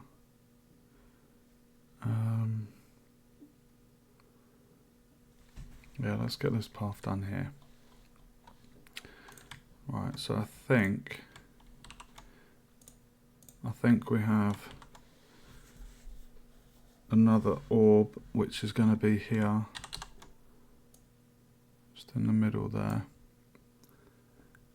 and then we have a path that goes just here, leading to that, a trap, and then the red orb, and then we have, if it'll let me select it, this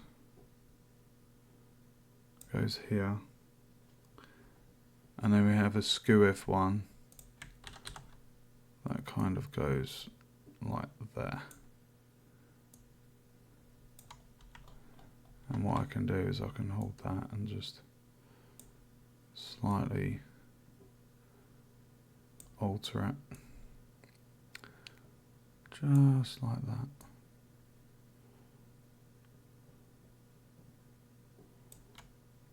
Bring it down just a tad.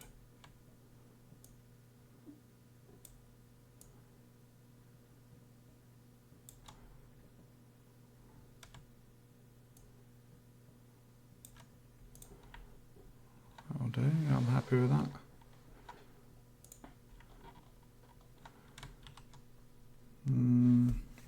Right, I need to get the grid. Go to the grid, get the paintbrush, and then paint, paint, paint, paint, paint, paint.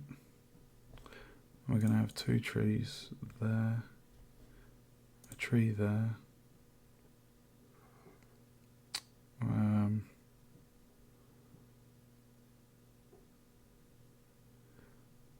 I don't know why I've put a wisp right next to the beach. So I think what I'll do is I'll put a wisp here.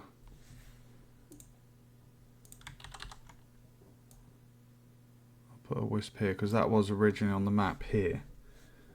I don't know why I would have done that.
Let's get the rocks done.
Okay. Right. Almost done with the map. Oh, this is exciting. Okay. I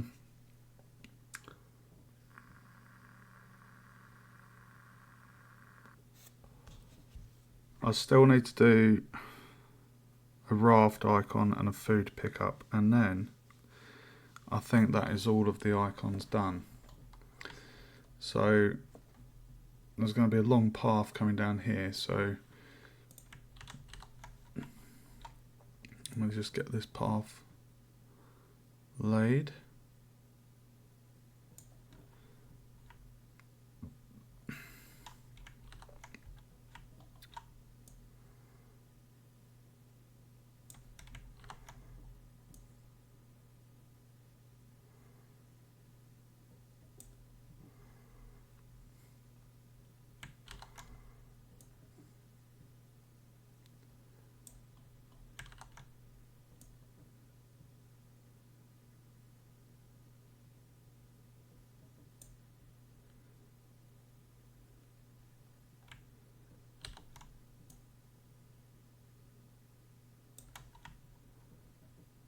There it goes at a funky angle.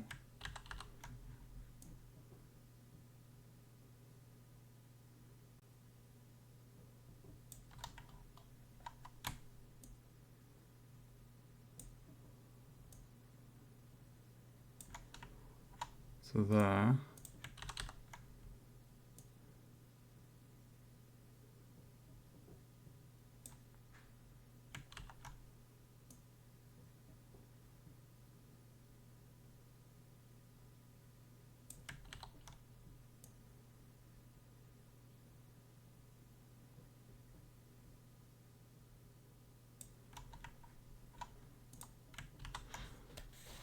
Right. We've got another mushroom spot, which is just here. And we need a birch. Basically, the mushroom spots are going to be where we have our wood pickup.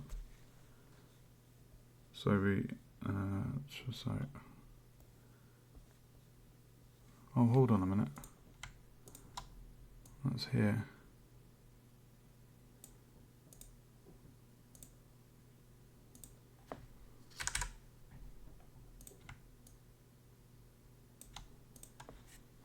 Is that right? So the wisp has moved forward. And then yeah, above the wisp we've got the mushroom, we've got that, and then we're going to have 3 trees in there. So let's go to our grid. That. And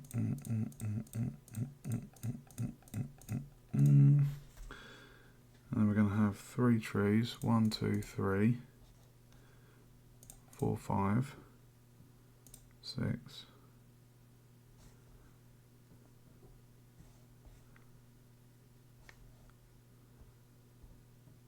And then these 2 bits and that are going to be rock by the looks of it. So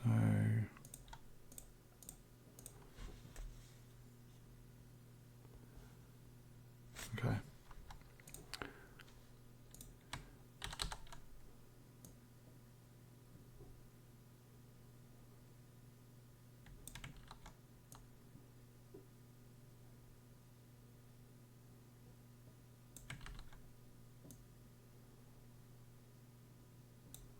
Okay.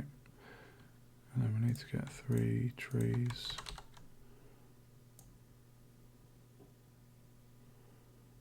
Oh, I think that's, is that roughly? No, it's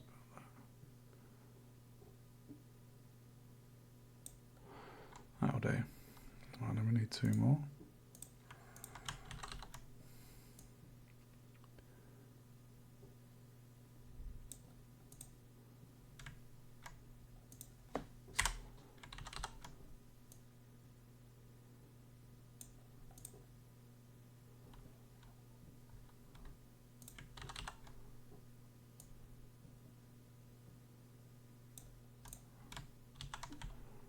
How's that looking?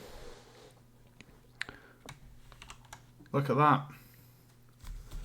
Fantastic. So we have 4 traps.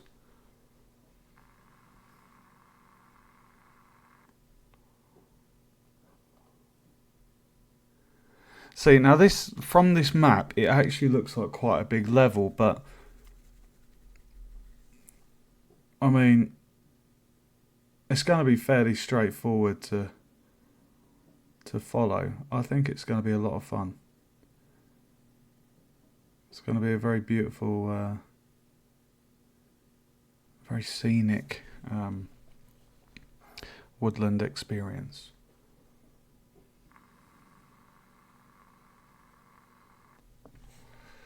And like, we're going to have this pine forest, all of these trees are going to be consistent, different shapes and sizes, but similar pine trees.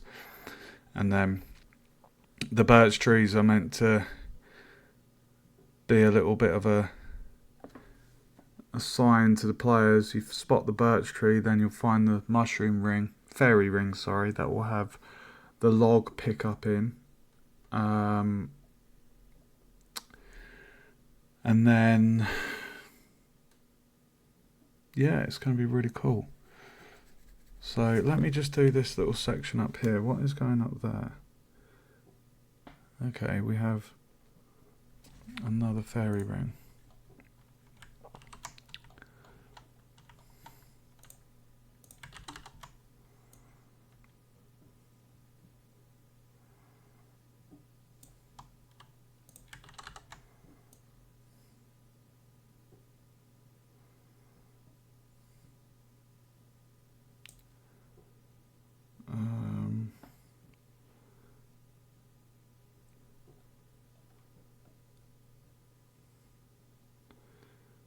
And we're going to have another orb. Wisp, sorry, not orb. God.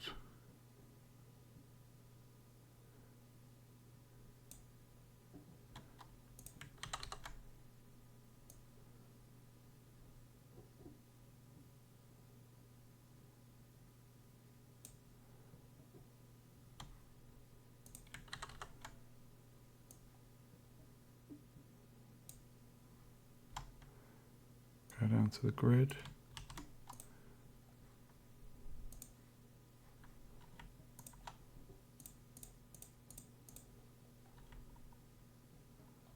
What's going here then? Oh, food pickup.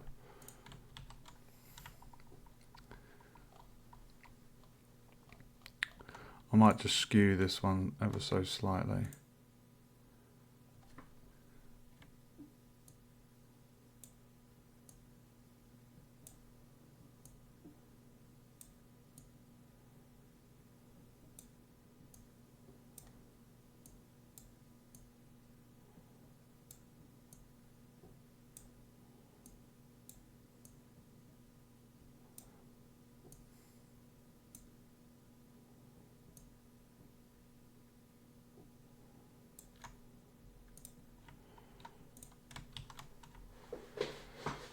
Okay.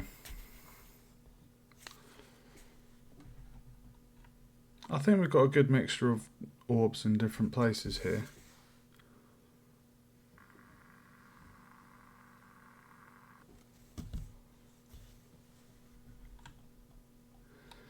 Right, so down here we have another fairy ring. So the trees, so this one goes right here.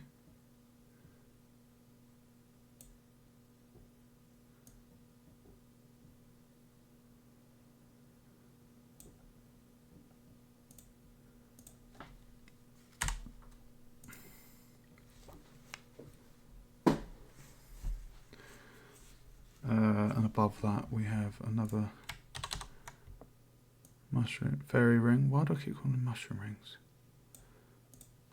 Right, fairy ring. Right, and let's save.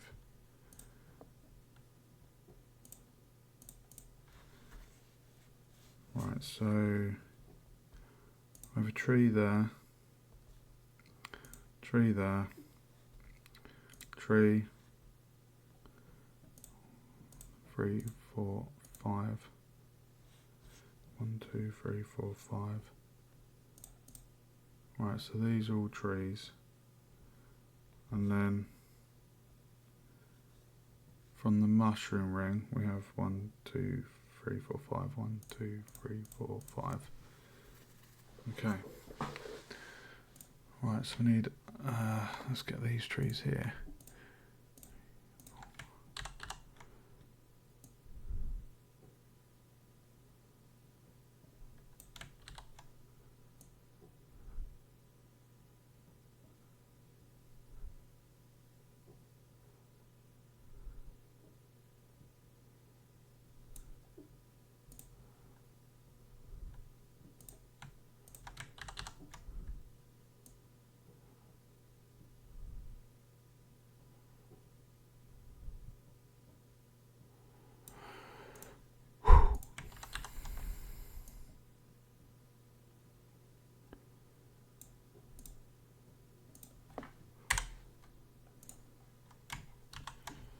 Okay.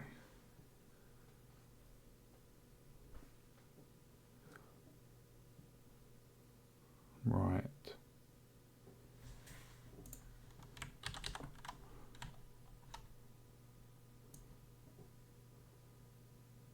That needs to go there. And then we need to kind of have this one kind of goes here.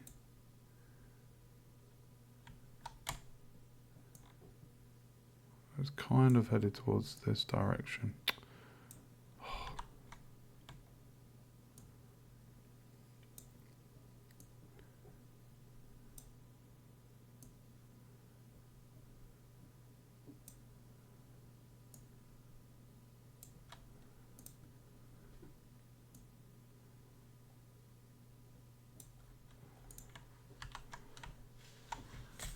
Right, so arrow to the trap, line going up, and then we've got a diagonal one.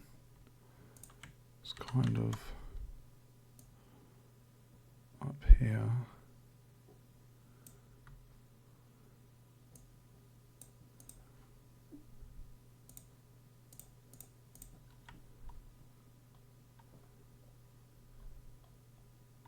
Such a weird, pissy angle on the path.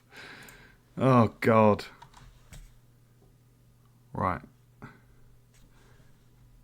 Have I got all my fairy rings? Let's just do a quick count. 1, 2, 3, 4, 5, 6, 7, 8, 9.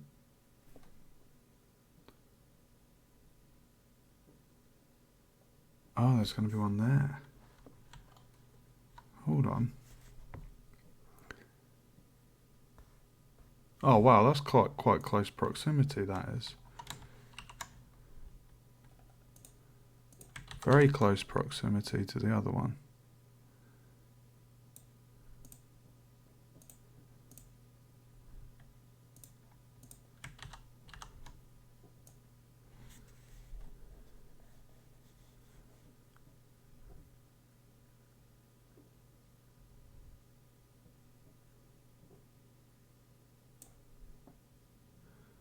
So the tree's there, and then the mushrooms there, and okay.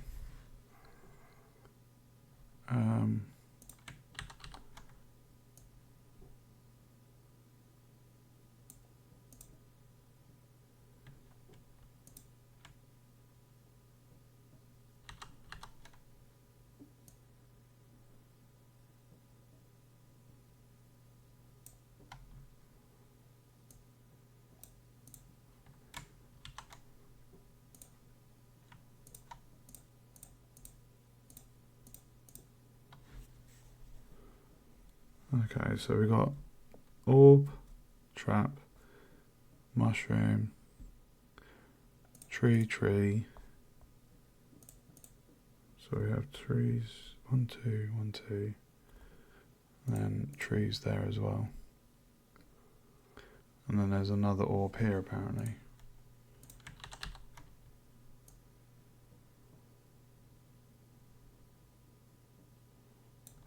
Right, so let's just copy 4 trees.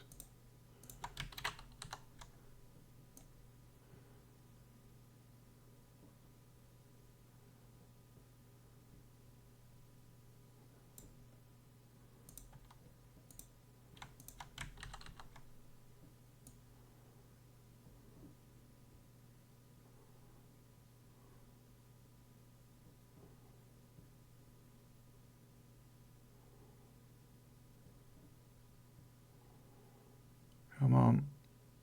Oh, you bastard.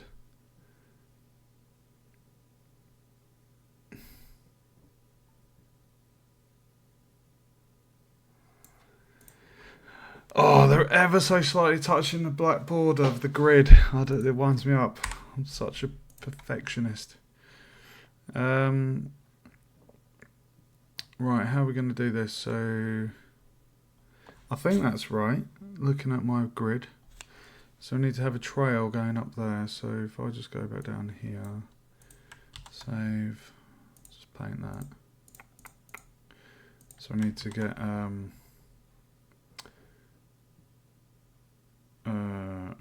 let's go for this one.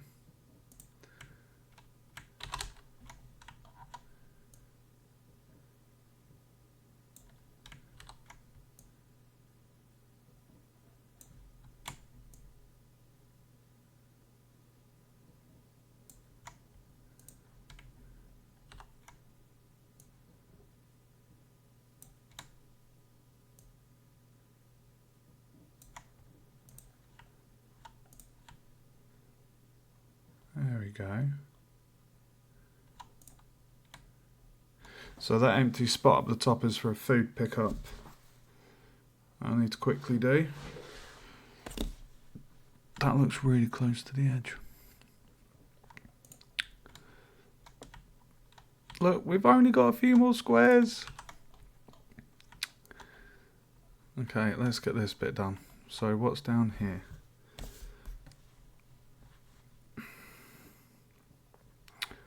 We have a couple more trees apparently. That go just here. So we have that, so yeah, two above that.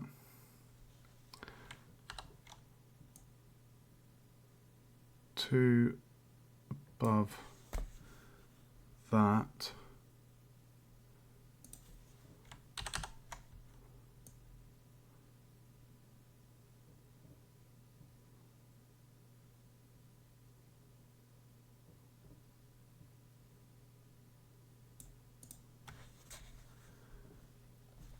Right, and then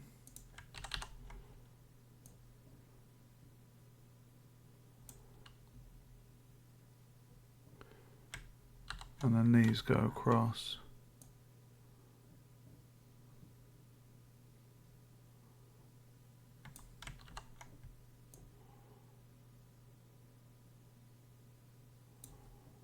So 1, hold on, so we've got a trigger, and then 1, 2, 3, 4, 1, 2, 3, 4.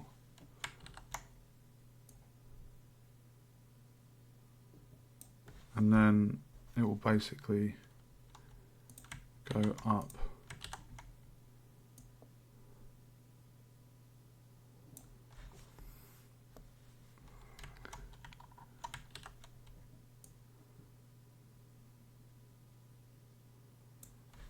So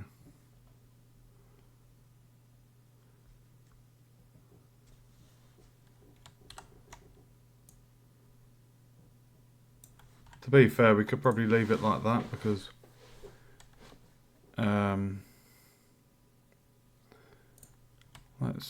if I skew it,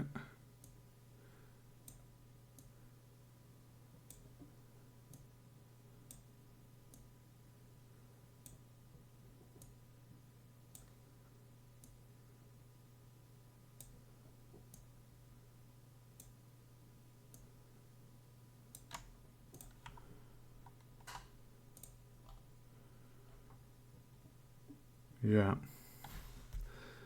We've got another orb as well, guys. We are giving out the orbs in this game, I tell you.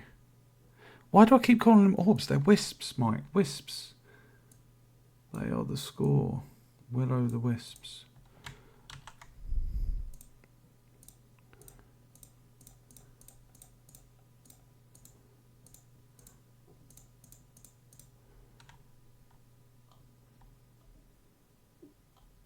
Right, so what goes above here? So, all trees, apparently. Another wisp.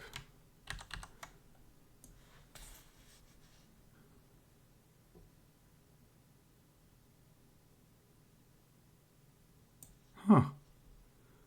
I'm very generous with these wisps, guys.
Okay, so 1, 2, 3, 4, 5. Perfect.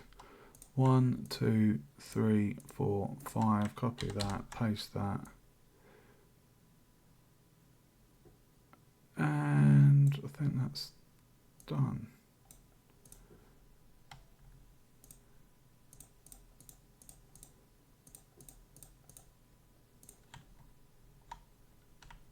Hey, look at that. Fantastic. Oh, no, I'm not done yet. I've got to do the food pickup. I've got to do the food pickup and the raft and um, a couple more sharks. Right, let me just quickly.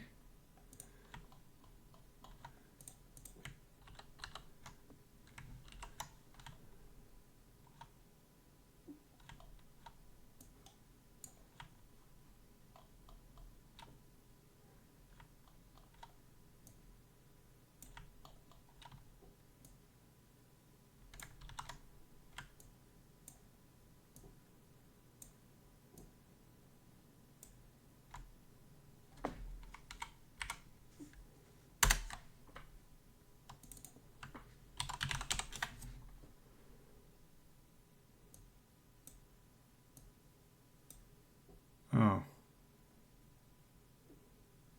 hold on.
There we go.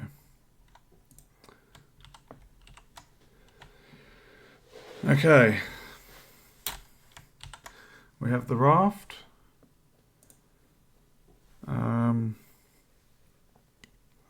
So obviously the cave, I'm not going to put any icons in there. That's where the puzzle's going to be. There is no point in me squishing icons in there because I know what's going to be in there. It's going to be 2 or 3 of these crows. They're not going to do as much damage as the wolves. So I don't know, maybe like 1 or 2 damage a hit.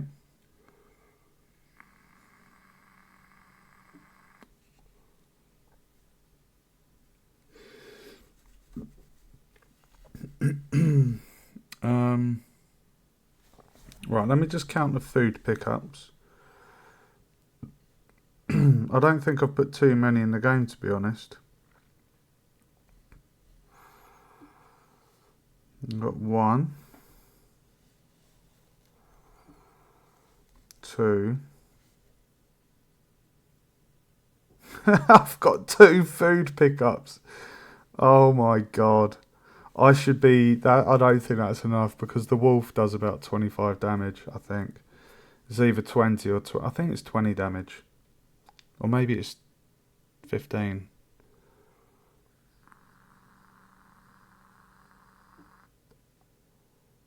Um. Hmm.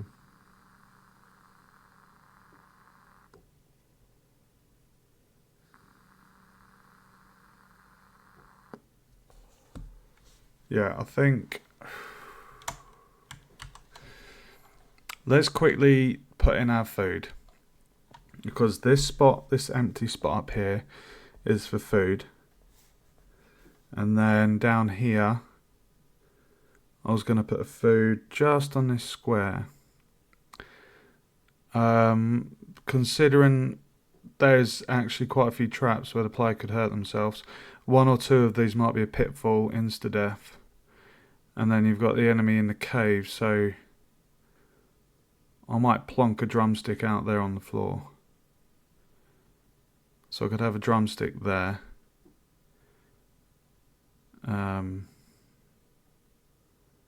Drumstick there. And maybe a drumstick there. I might put one. I might be nice and put one in the area with the wolves. I'm not going to do more than one, because the player should be able to dodge the wolf. It's not that hard to dodge. The player moves just slightly faster than the wolf, so I need to make a drumstick. Oh god, right. Let's hide all this stuff.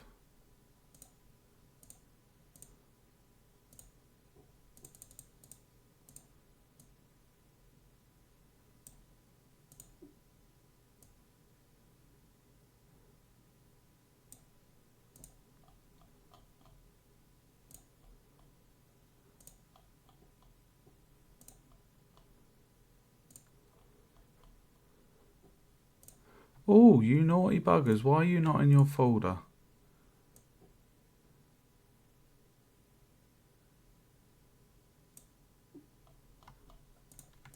Naughty.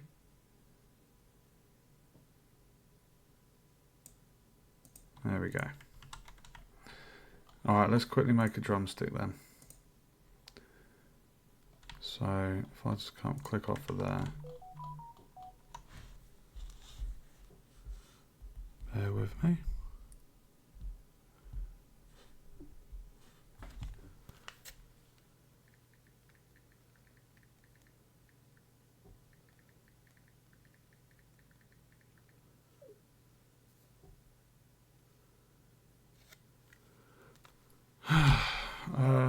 What am I doing? Right, drumstick.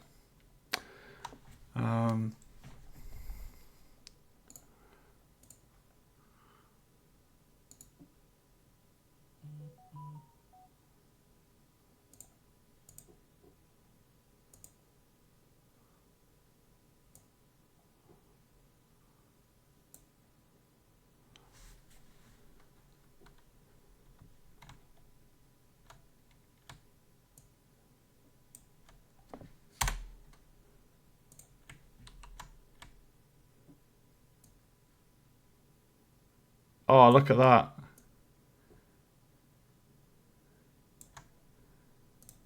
Perfect. Right, and then if we do the line tool, I don't want to link it to that. I'll click off of there. And then line tool. Let's go for the right.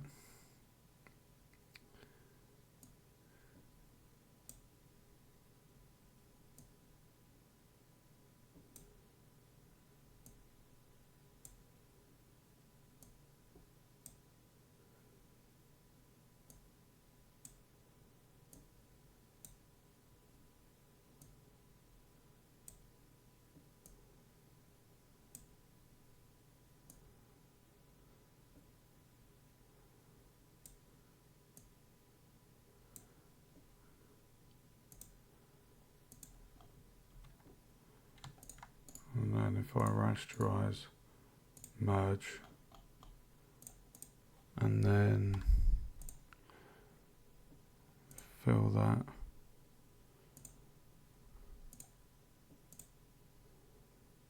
Perfect.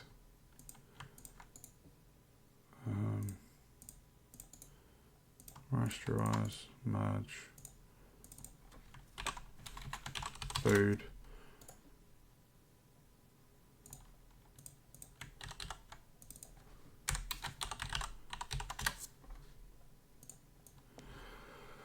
Okay.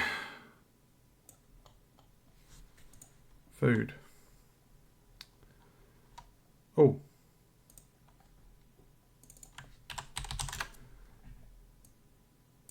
Okay.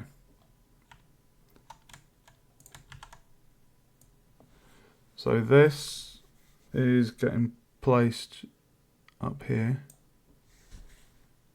And then I was going to be nice and place one in the wolfy area.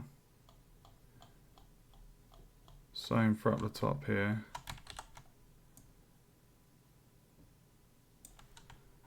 And then one goes in here.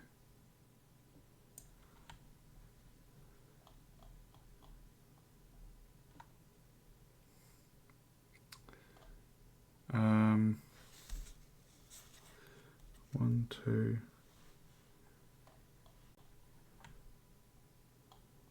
I think I'll put one here as well.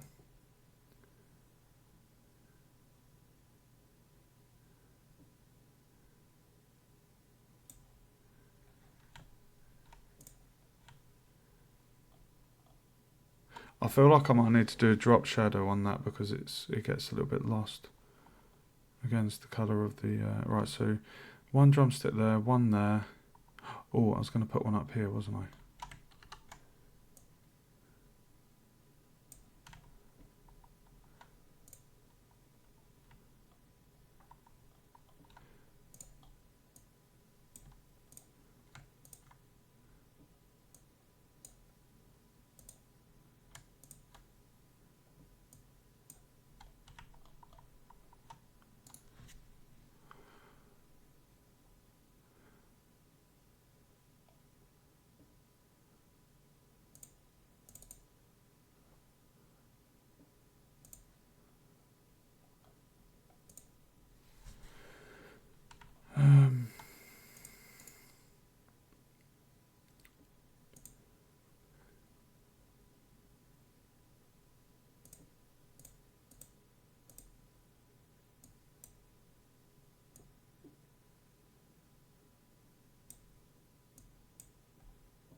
There we go.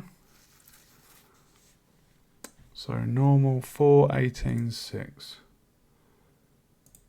418.6.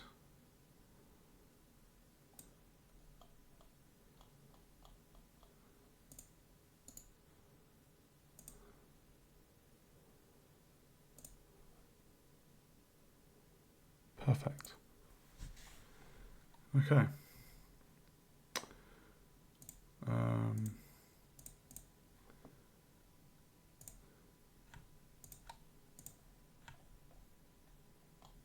And I believe that is done, guys. We have done it. Mission accomplished. Let me just do a quick head count of the mushrooms. There needs to be 10. So we've got 1, 2, 3, 4, 5, 6, 7, 8, 9, 10. I've got the raft, cave, the trigger orb, trigger point, the 2 checkpoints.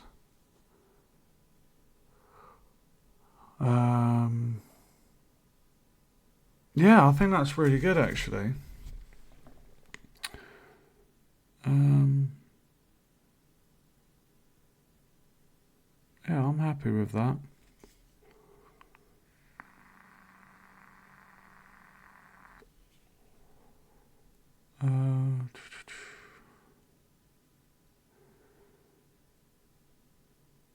I think that's a fairly good map. Like, it's clear to read. You can see the path kind of guides you exactly where you need to go.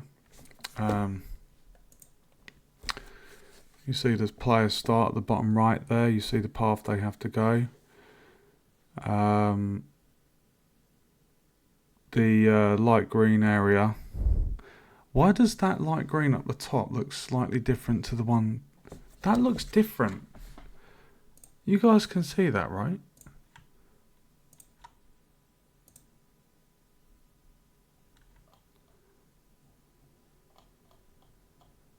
Why? That's not just me, right? They do look a different colour of green.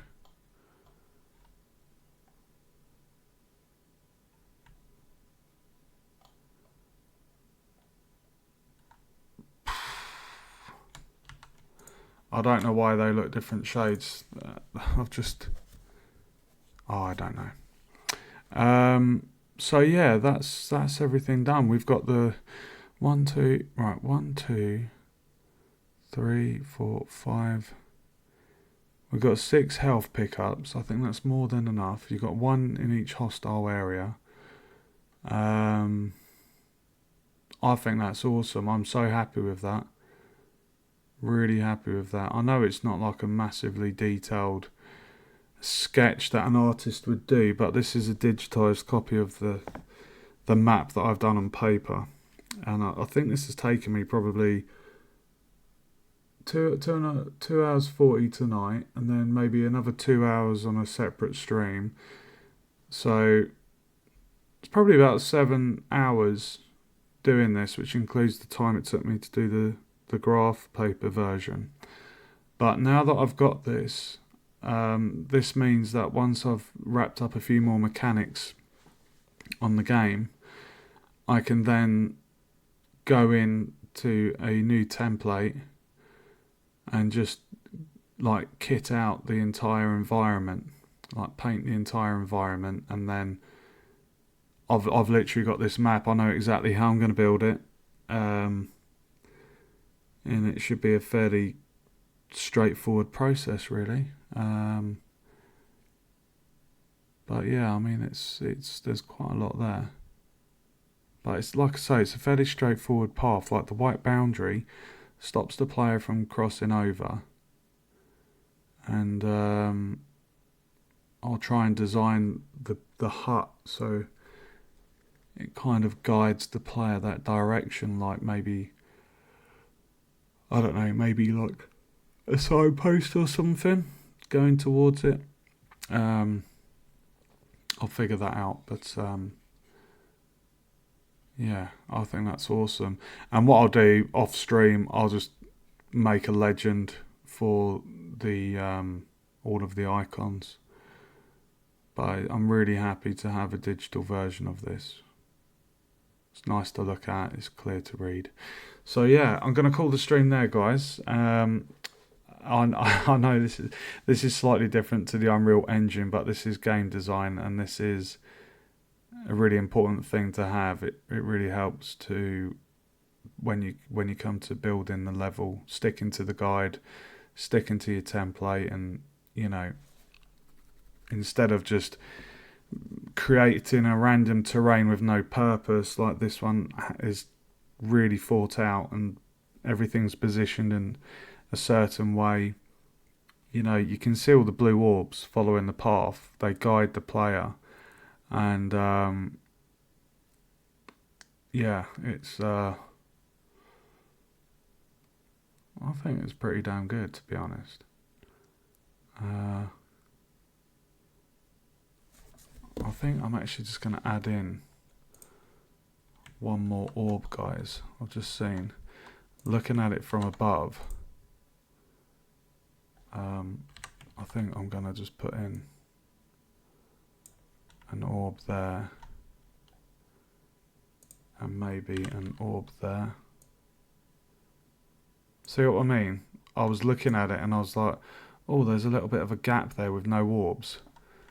So the whole purpose of the blue ones, they're the lowest scoring wisps. I'm calling them orbs again. The blue wisps are the kind of guiding the player.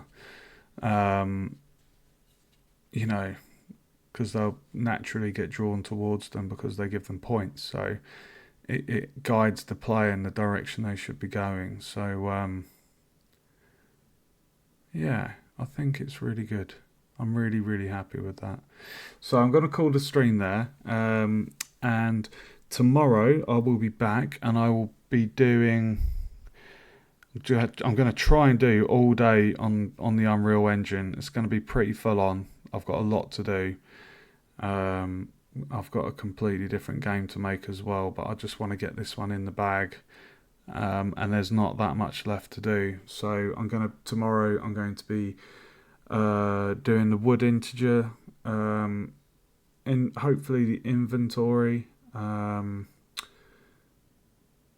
moving hazards, insta kill hazards.